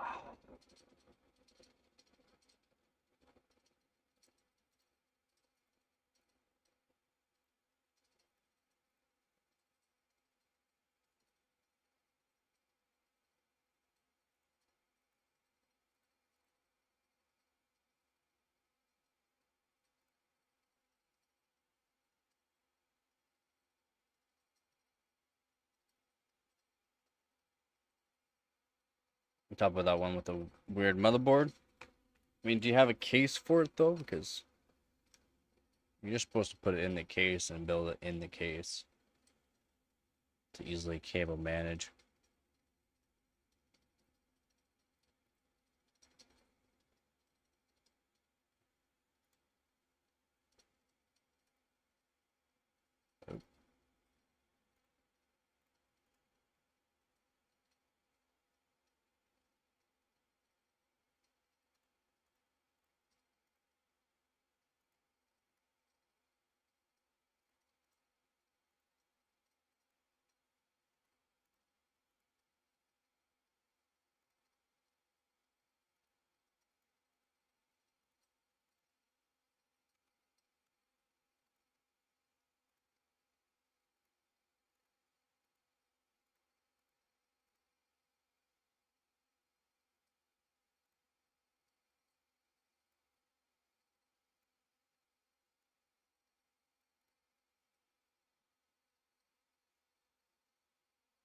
I mean, yeah. I mean, you should get her done though. Should get her done.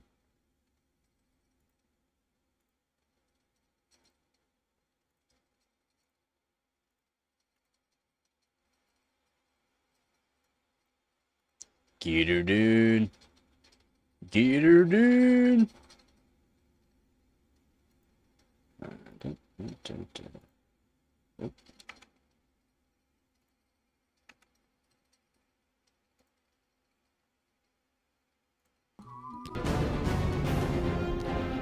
I still do not understand why I must remain on board with the assassin.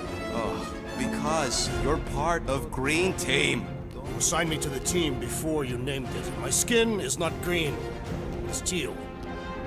Heel.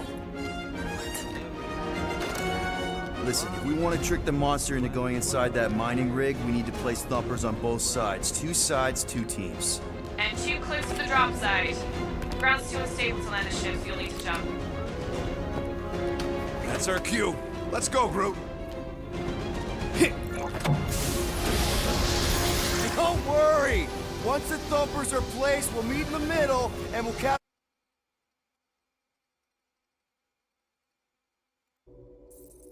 the monster. Together. Very well.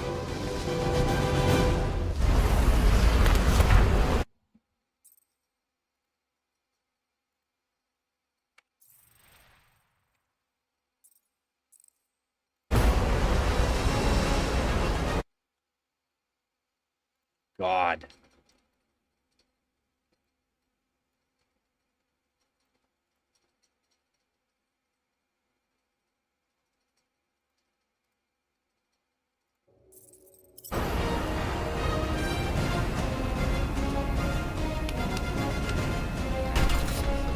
Bumper 1, done.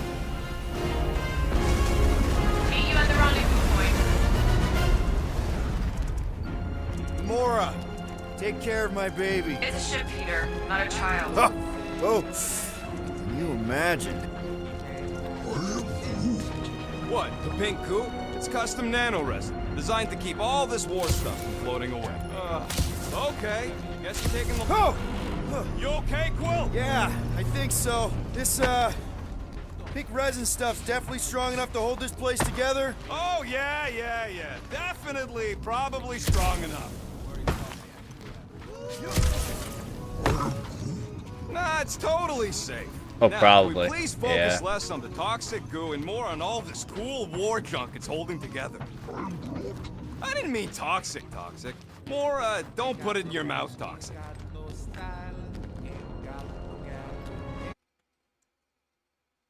It's looking like crap though. Everything's just going to crap. Like actually crap.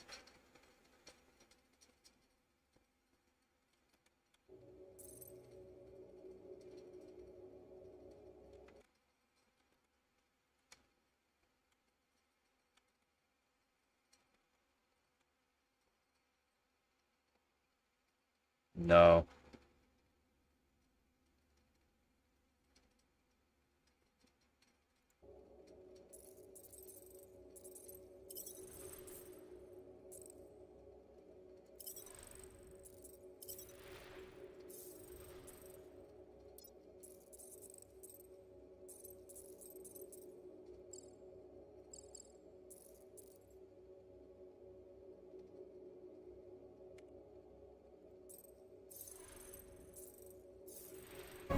I'm thinking that big Had everything cylinder set up thing is our before, but rendezvous. Yeah, not sure that's what's the going on mining now. rig. So weird seeing it all clustered together like this.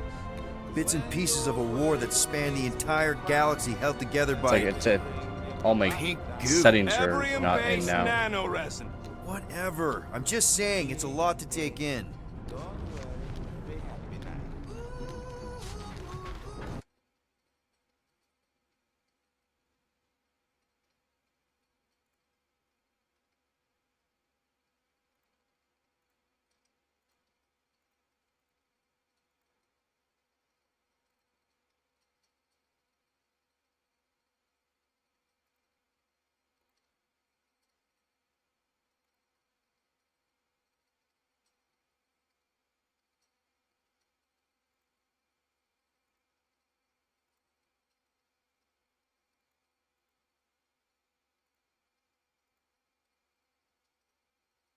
Yeah, that should be better.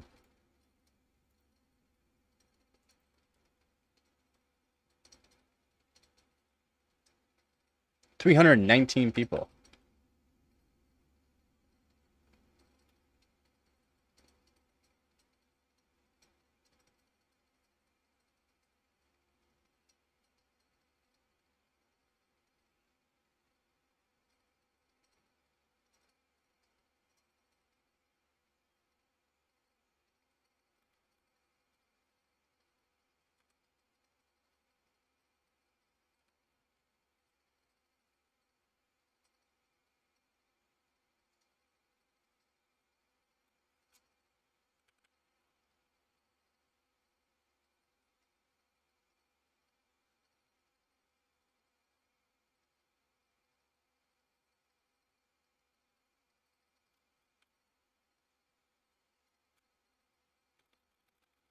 Oh god, I died.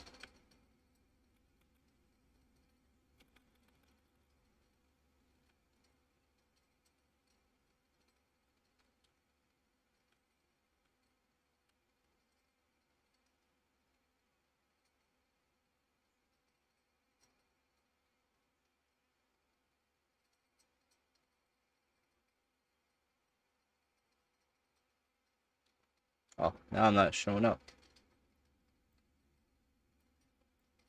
There we go. There we go.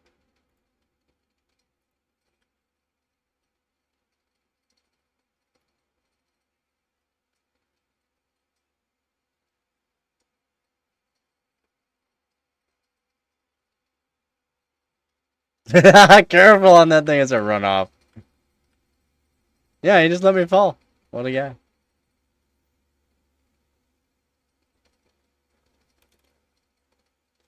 What a tree.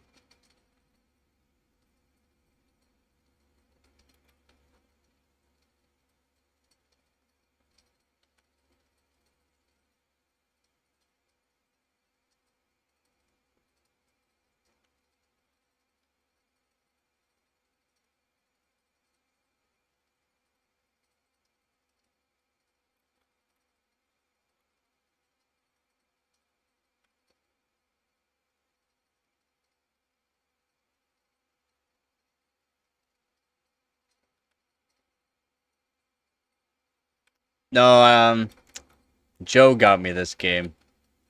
So I've been actually working on benchmarks now, so figured I'd show it on live. Since Born asking me.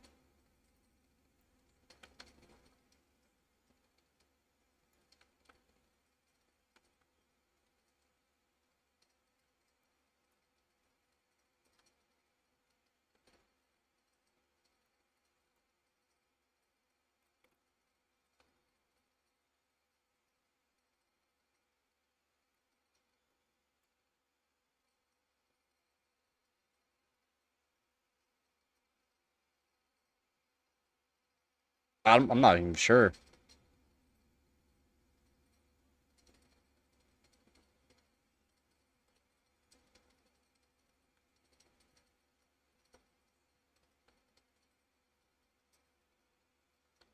Just a teeny bit.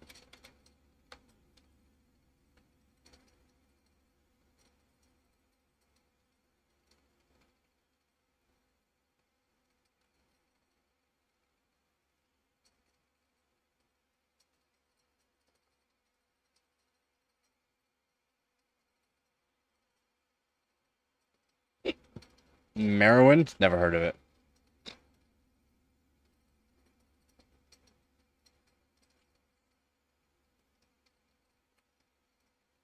Skyrim becomes everything.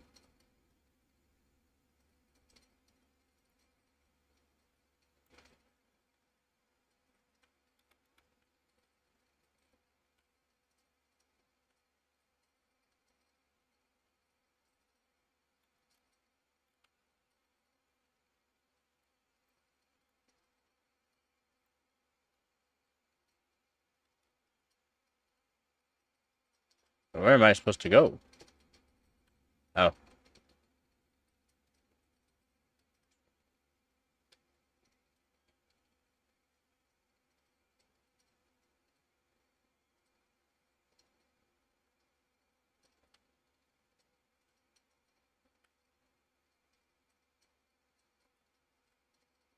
I go the wrong way? Did I go the wrong way? 3 months to beat? It's a while.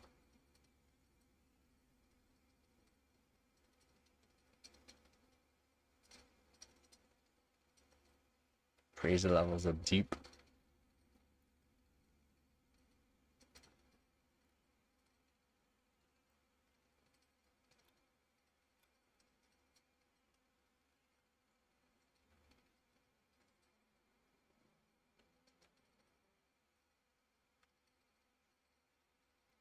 Yeah.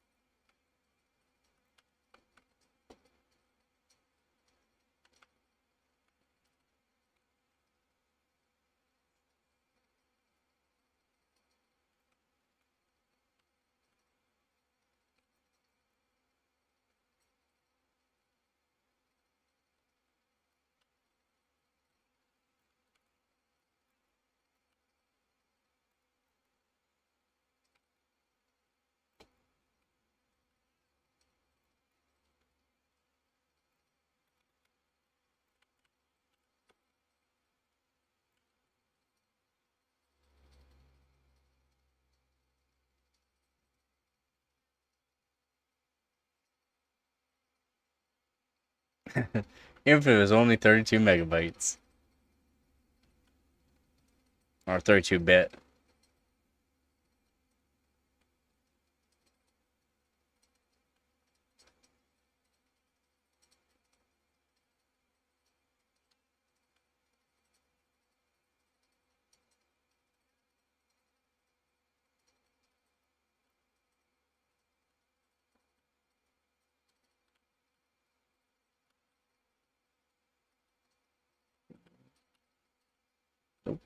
Where am I supposed to go?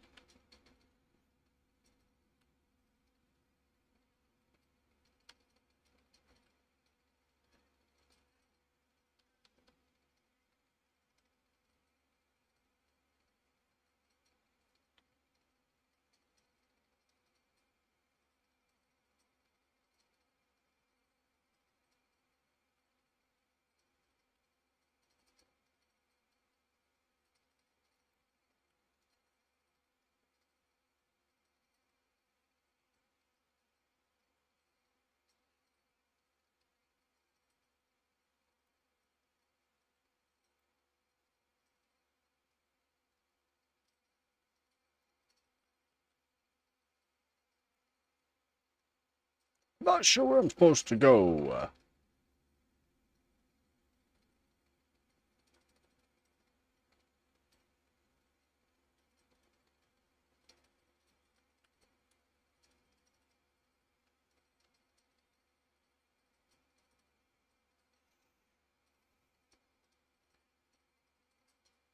Well, probably some. It's over at that point. Oh.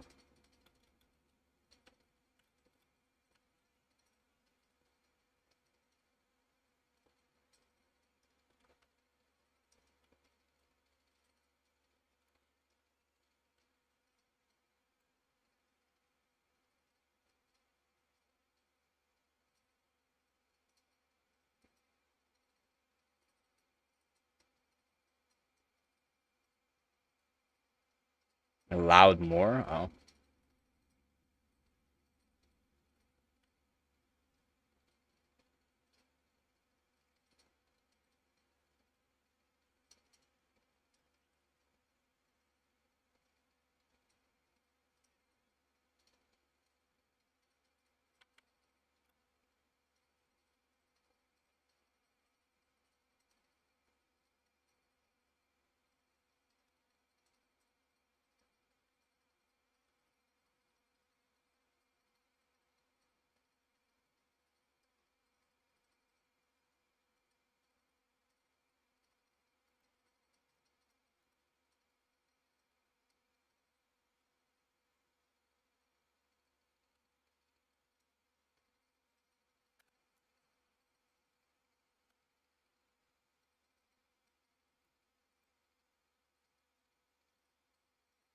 Up?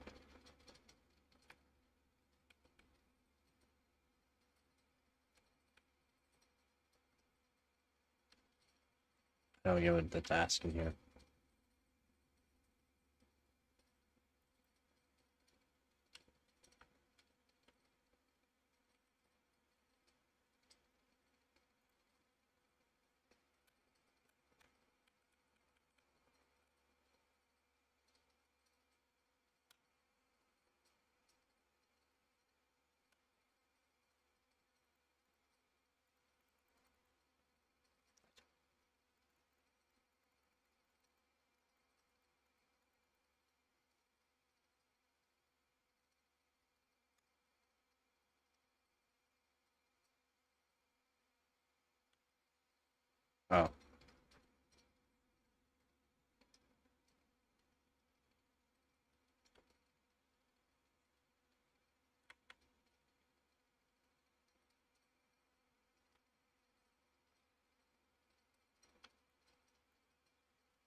Oh.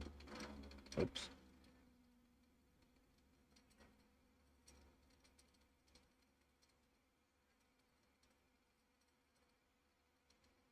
Might.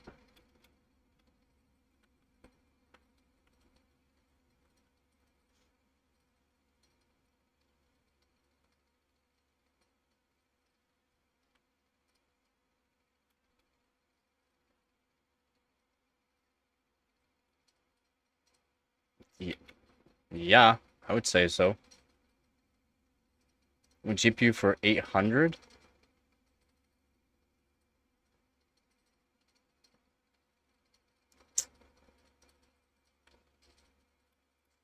I mean, it's a lot of money for 800.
Okay, I don't see anything.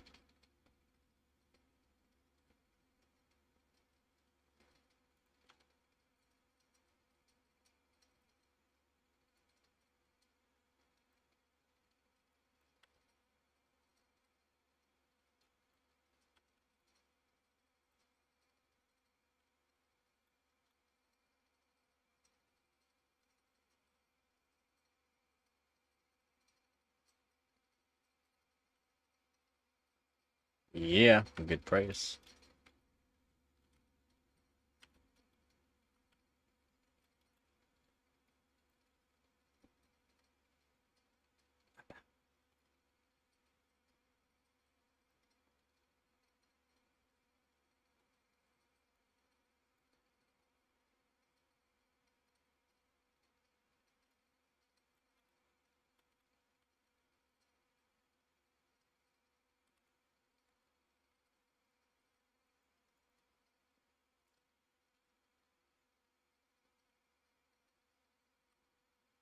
I don't know.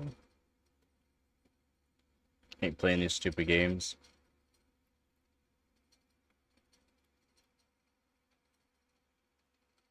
Yeah, $15 you could have saved.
Really rubbed off on.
Oop.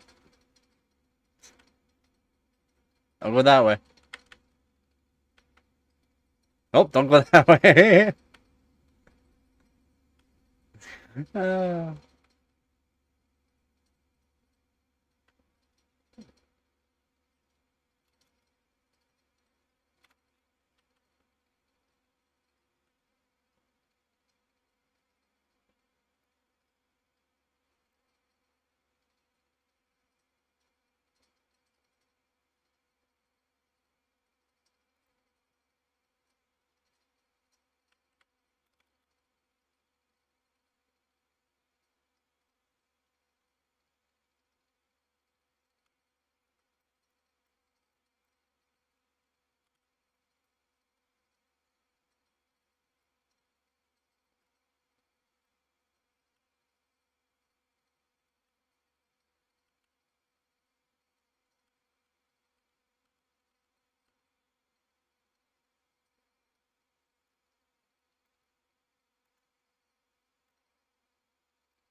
How'd they go?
They already have that.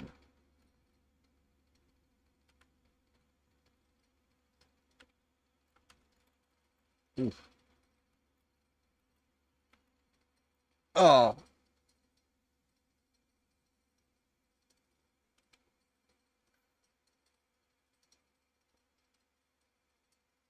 That's not good.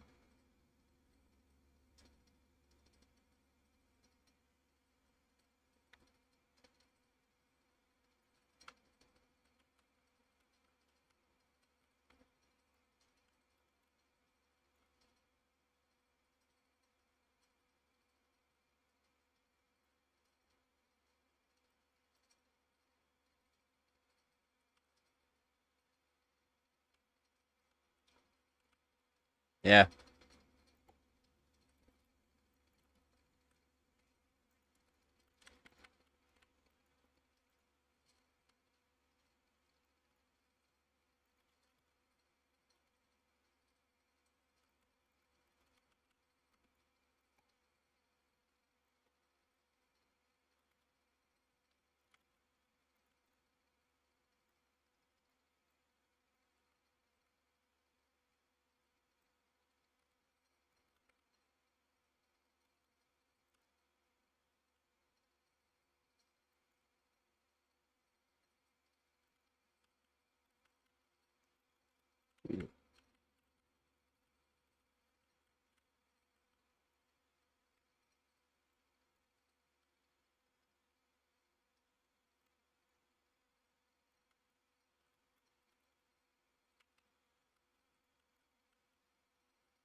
Yeah, it's PC simulator.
True, yeah.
Oof.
Alright, sounds good, man. Hope all is good.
Headphones. Oopsie. Alright.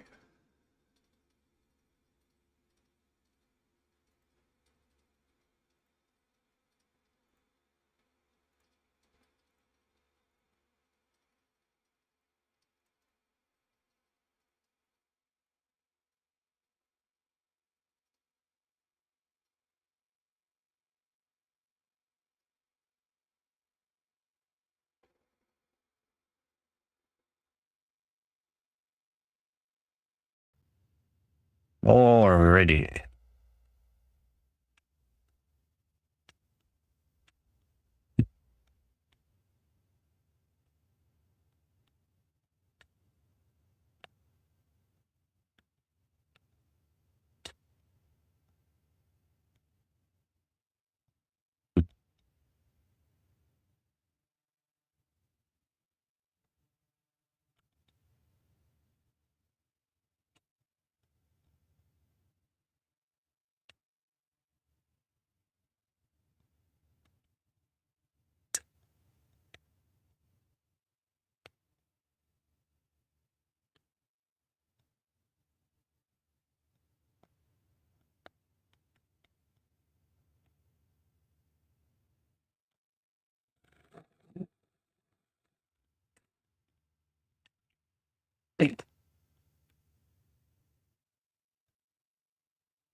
So I got a bunch. Bye.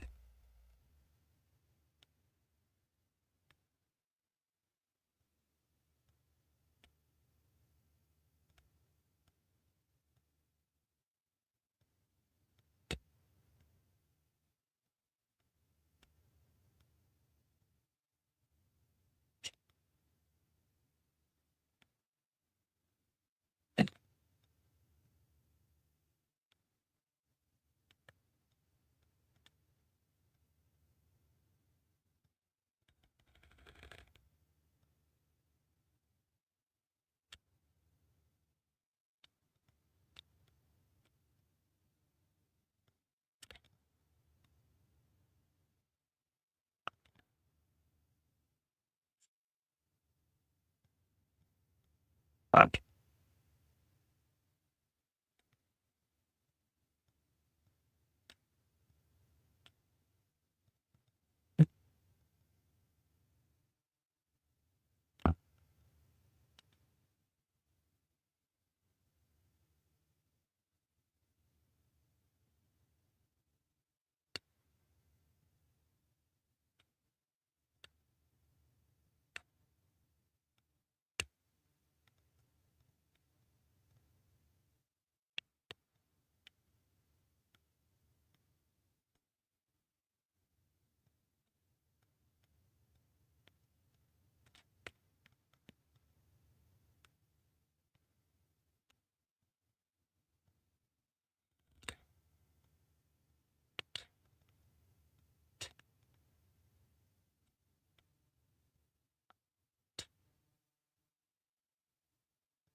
All right.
go.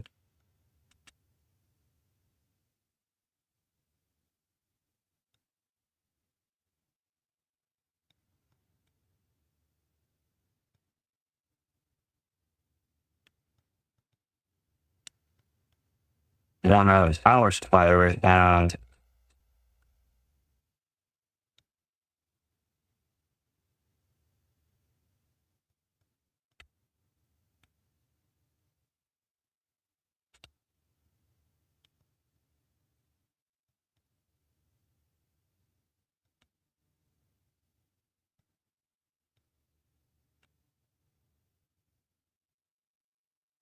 one of those powers.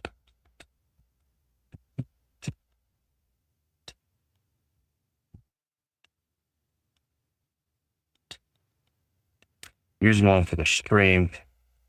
So right now, what I'm doing, I got X5650 in to LJ1366 Xeon.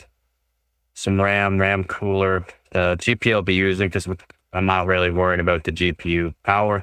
So it's going to be a GT610, just a nice low power, low profile GPU. Doesn't even use a fan, very easy hookup. Probably going to grab the custom water loop and it's set it up as well.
Something like so.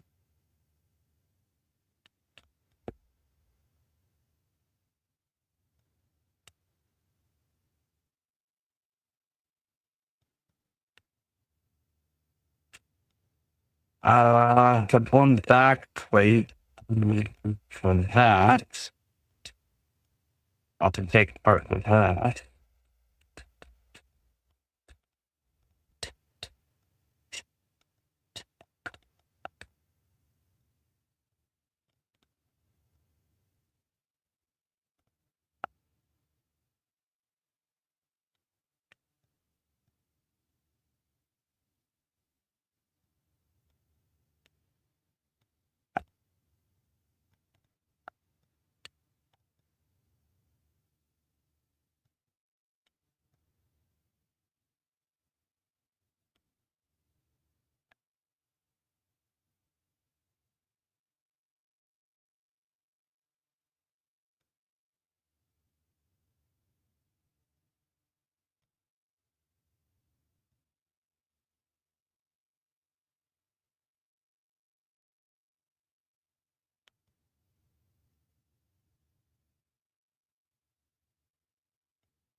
Okay.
Reach back, put the fence. Wrong. Yes, one is. Of course not.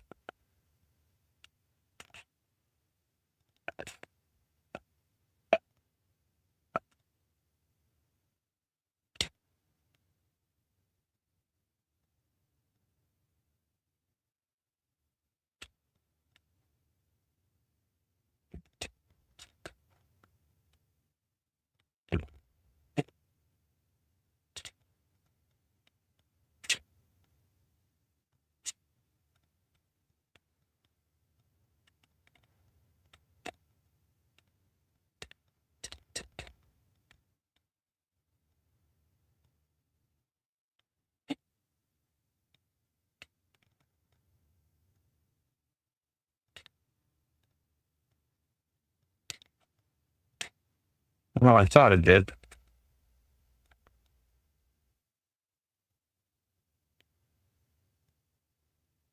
Seemed up to attention.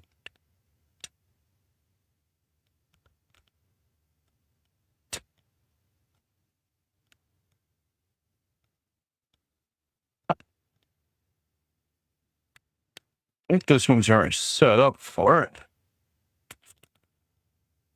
Okay. Sure is. What about that?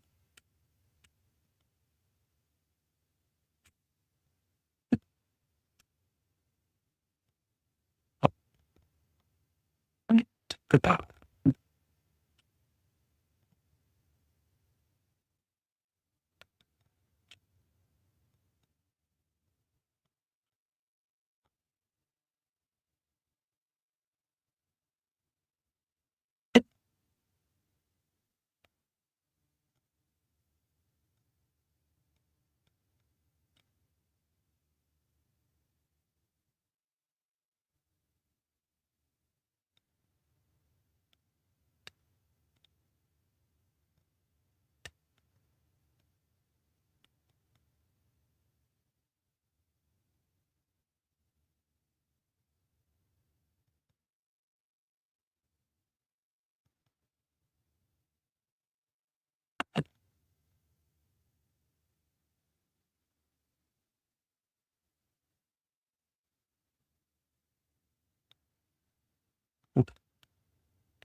All right.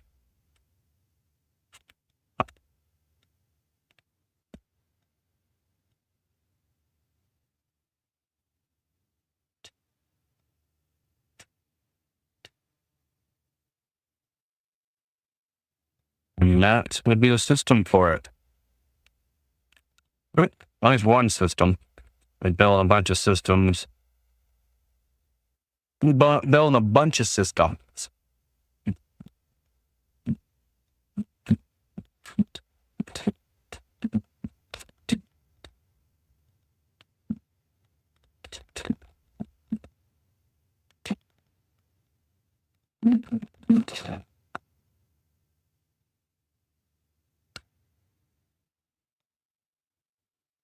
And that's system number one. That's a Xeon system setup with the benchmarking.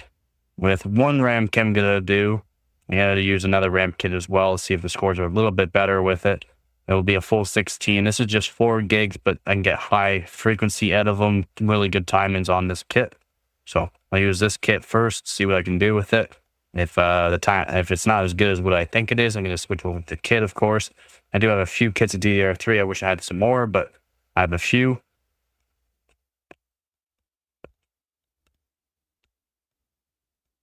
Yeah. Yeah.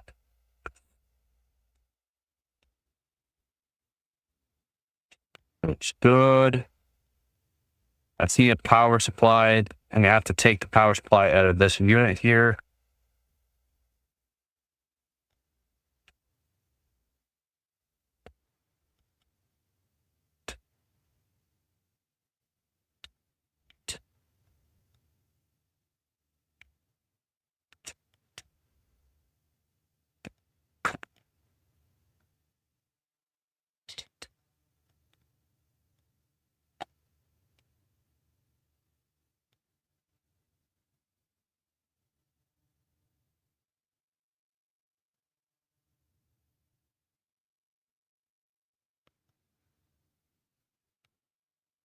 Jump scare. Yeah.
So this is an EVGA 850 watt supernova.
And that's the one build done. Fairly straightforward for this one. I will be having to do up there. It's the 28 Super. We'll have to set that system up as well. I'll set that up with the 13900K though, so that way I can get a good overclock on a CPU. Guarantees that I can get a good score with the GPU. Yeah.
All right. System 1 built for the competition. Grab some water.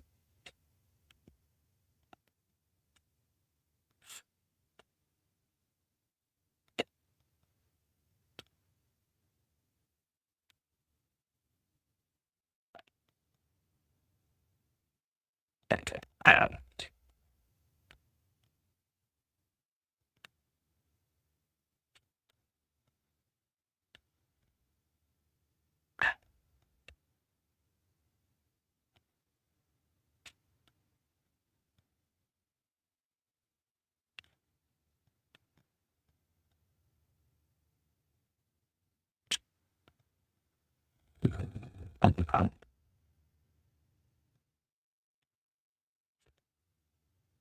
That's good.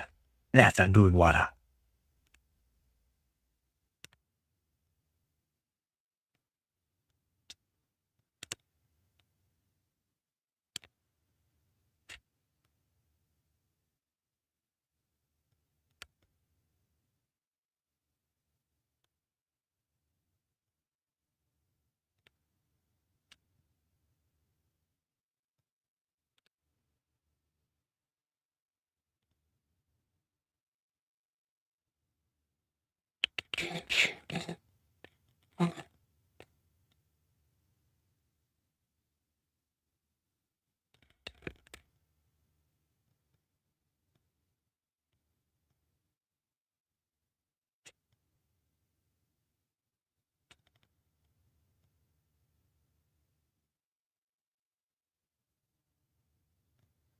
If anyone has any questions, please let me know.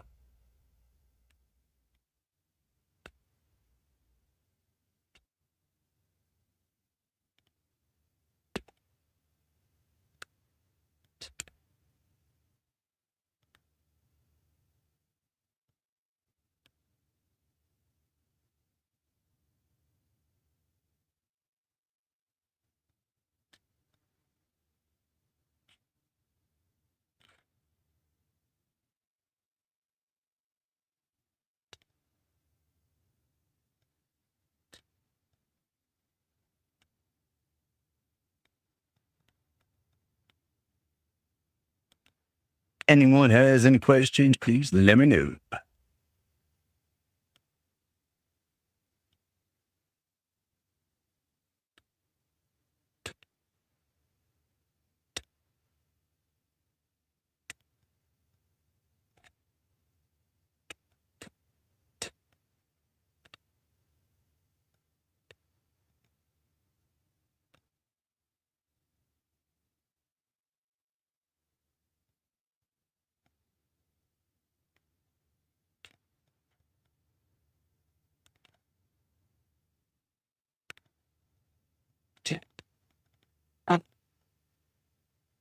So yeah, if anyone's just joining, just got a PC built for the competition. Just one setup right now.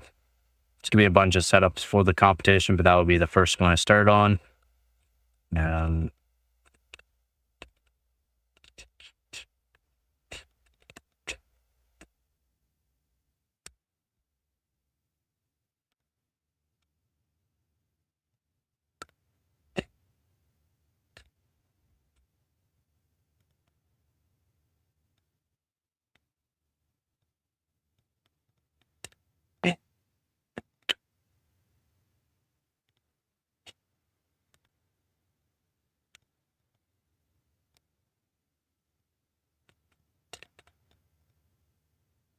If we were into so 4-core only, LJ1366. I got a Xeon in it.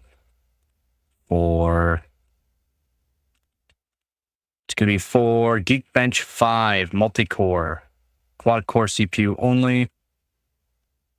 And the CPU sockets can be LJ1366, LJ1156, and LJ2066. Play some Apex. I can play some Apex here in a bit.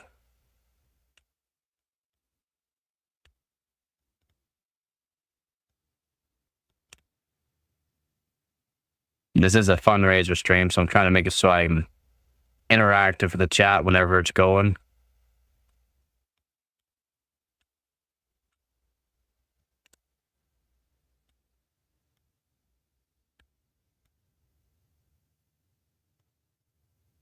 Oh, gotcha. I could throw on some Apex here.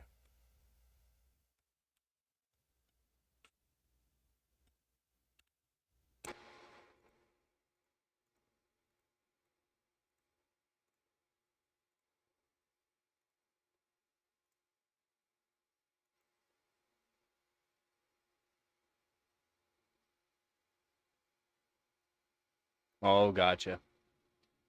Yeah, just give me a sec. I can load up the Apex, play a bit of Apex here.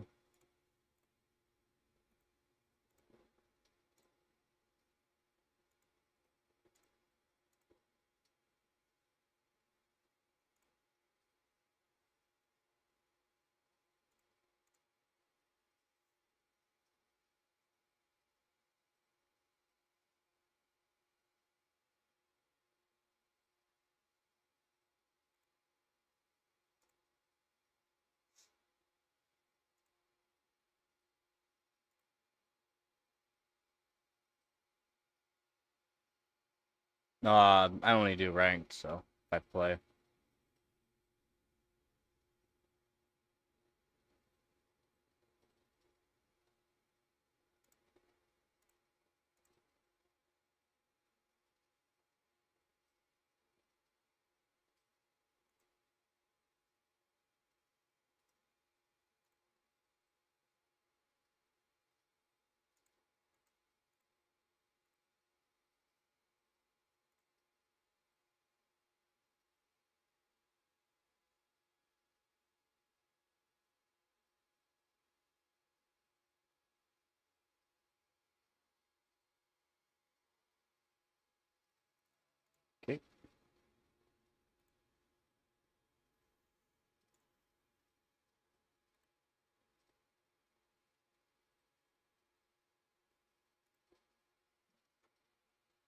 Just give me a sec here.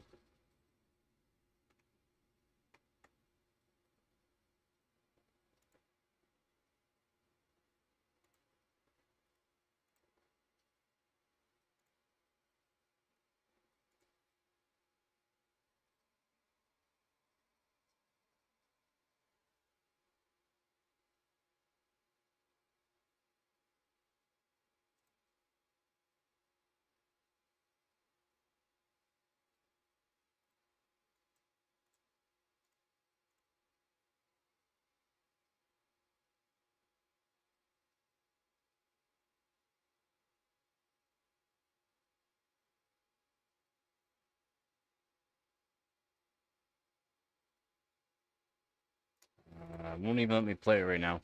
Might be too hot.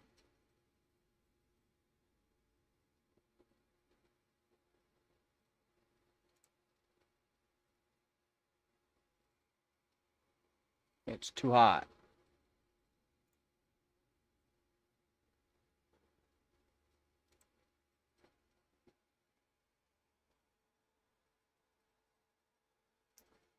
For video output, it's hardware on GPUs that CPU cannot handle, and it would put too much load on a CPU if it did. So CPUs would be a lot bigger, a lot more expensive.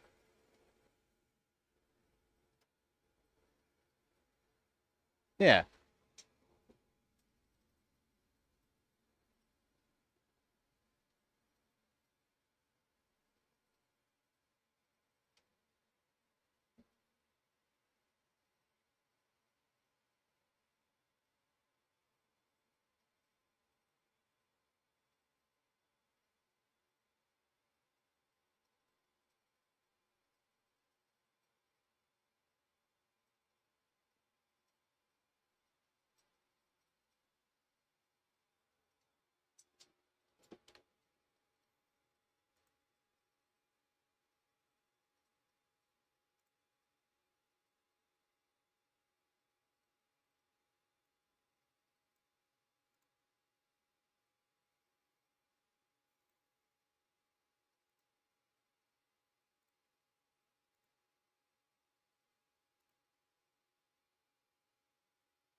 Yeah, there's a lot of things that go involved with a GPU, right? Let's say for like a PhysX. PhysX is an instruction set for real-time physics. I mean, there's no longer PhysX 64-bit on NVIDIA, but or 32-bit on NVIDIA, but it's still 64-bit. You can still use 32-bit, but it's a little different now. It's done by community to make it work for the games that utilize it.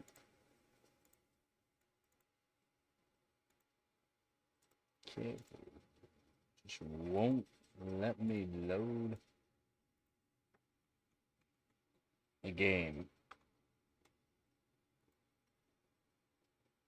It's for video output instead of your CPU doing it. VRAM runs faster than normal RAM. It's closer to the core, which means you can lower the latency of video output as well, and have larger, I'll call it. So basically your game, as you're playing it real time, it has to be able to, again, it's not perfectly real time. It's still latent, like there's some latency involved. The GPU is going to grab instructions, or it's basically instructions that the game makes, so that way it grabs onto the VRAM and then goes through a process, so that way it can be put into a video output, which the core does, and then you got like ROPs, TMUs, so ROPs, raster operating pipelines, TMUs, texture mapping units, shaders, ray tracing cores, and all that will make it so that way it puts those instructions that depends on the VRAM, your size of your VRAM, how much can be done at a time, and that will determine the resolution that you're playing at and the settings you're playing at. So more detail, bigger VRAM does help. as in 4K. There's going to be a lot more detail in 4K, even at low settings, compared to 1080p at high settings. Even though some games look really good at 1080p high settings, some games look really bad at 4K low settings. So take that in a grain of salt on that. The VRAM's going to grab that instruction set, hold on to a large portion of it at a time, and whatever can be utilized by the GPU core will be utilized so as an output. So that way we can graphically see it in 3-dimensional. Not 2-dimensional, but 3-dimensional. Still works in 2D as well, but it's more or less for 3D video games and animations and stuff like that.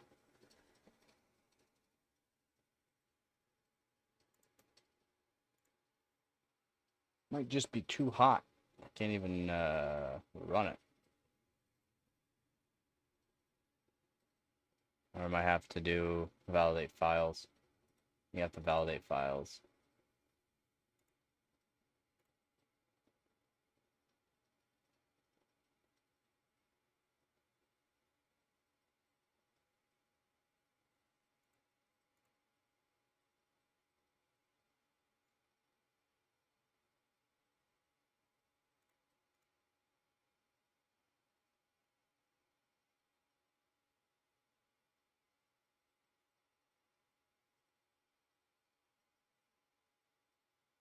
I have to validate the files.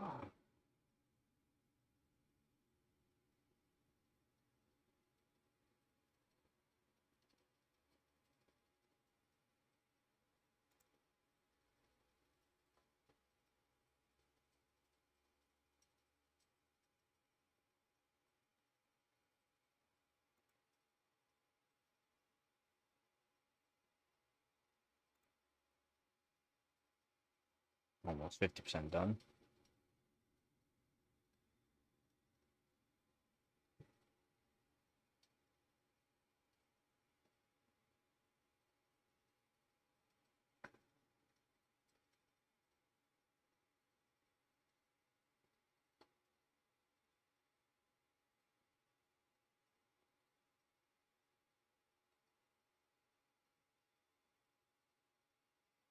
And to talk about like that PhysX again, the PhysX is a real-time physics.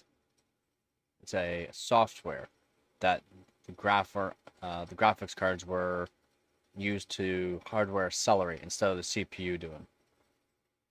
Because you can still do PhysX or physics on CPU, but it's more load on the CPU, and the CPU can't do it as well as a GPU.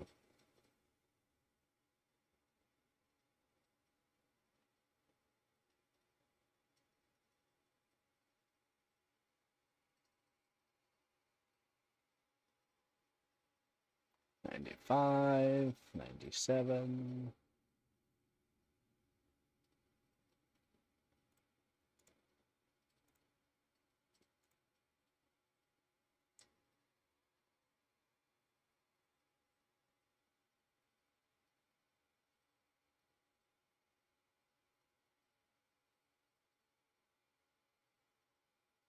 Nah, I can't play right now. It's too hot.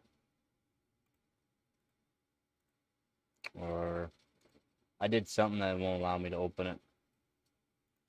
And I'm not sure what it is. The GPU is not hot. It's not bad. I'm not sure why I'm not able to open it though. So sorry, but I can't play right now.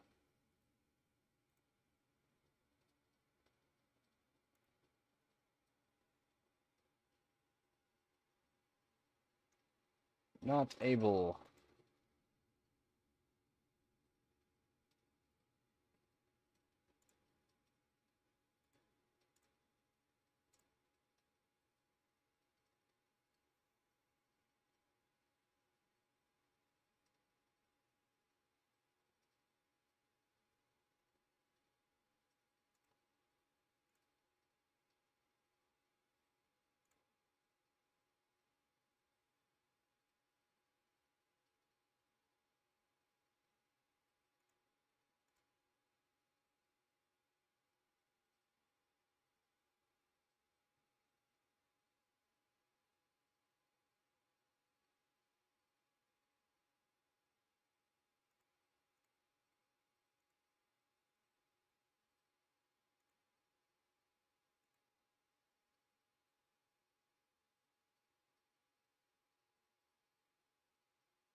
A Zeus just made a 5090 with 11 pounds of real gold worth $500,000. One sec here.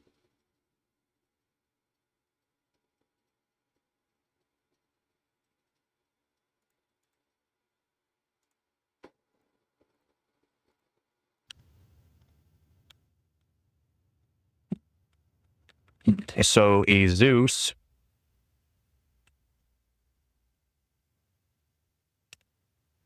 just made an RTX 5090 with 11 pounds of real gold worth $500,000.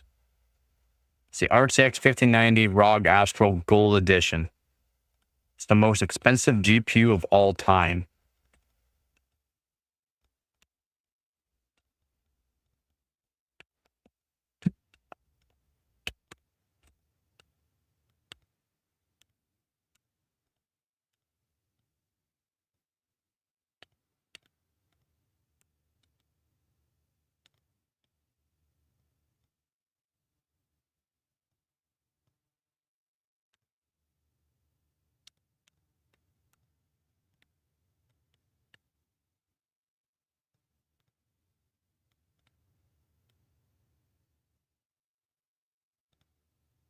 In 1 sec, I'll show it.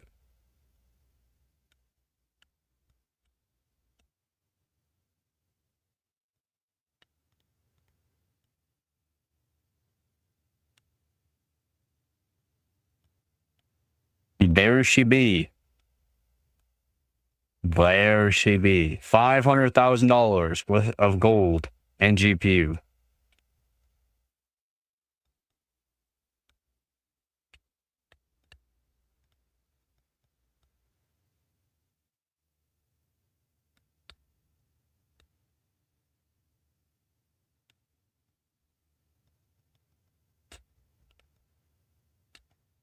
It honestly looks like it was quickly made too. Not even worth it.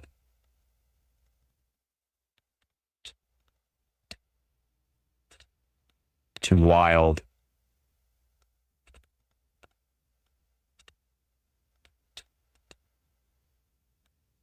Wild.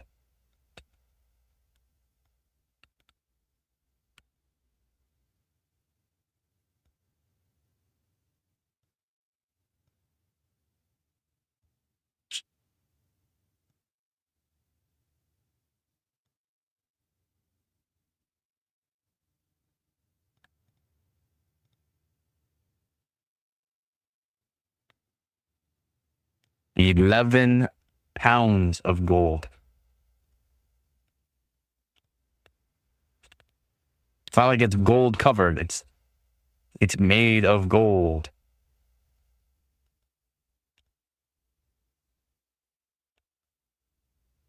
Must like it'd be heavier than that.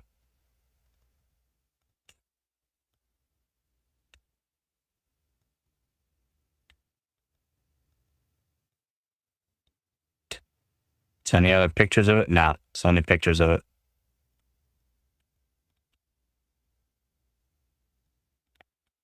Nah, that's it. There's one here, but oh, I show that. I guess. Yep. All right.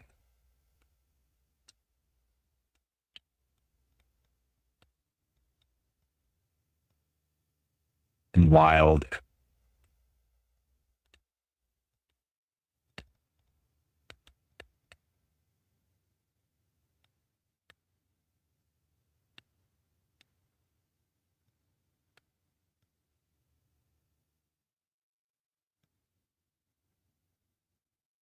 Oh, I think if they're gonna do this, they're gonna make it look a little bit better than what it is.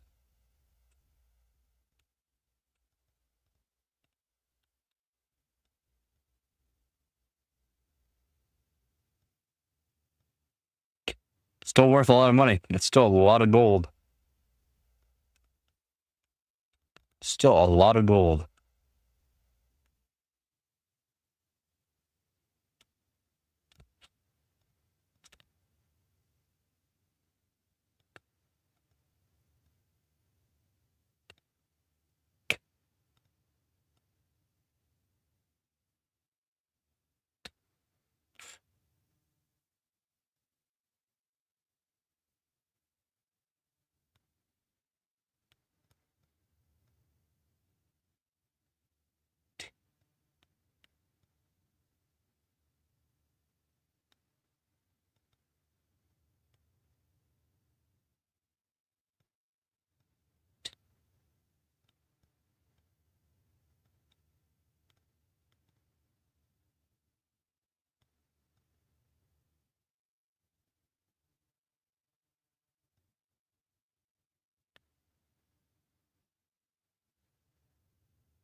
Yeah.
Yeah.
Engage. Am I forward left?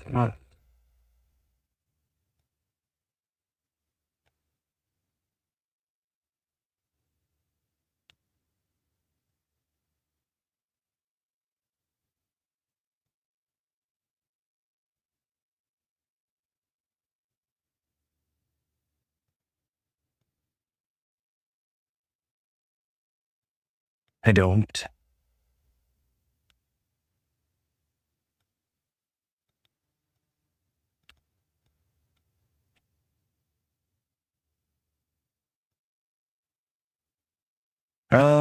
Not.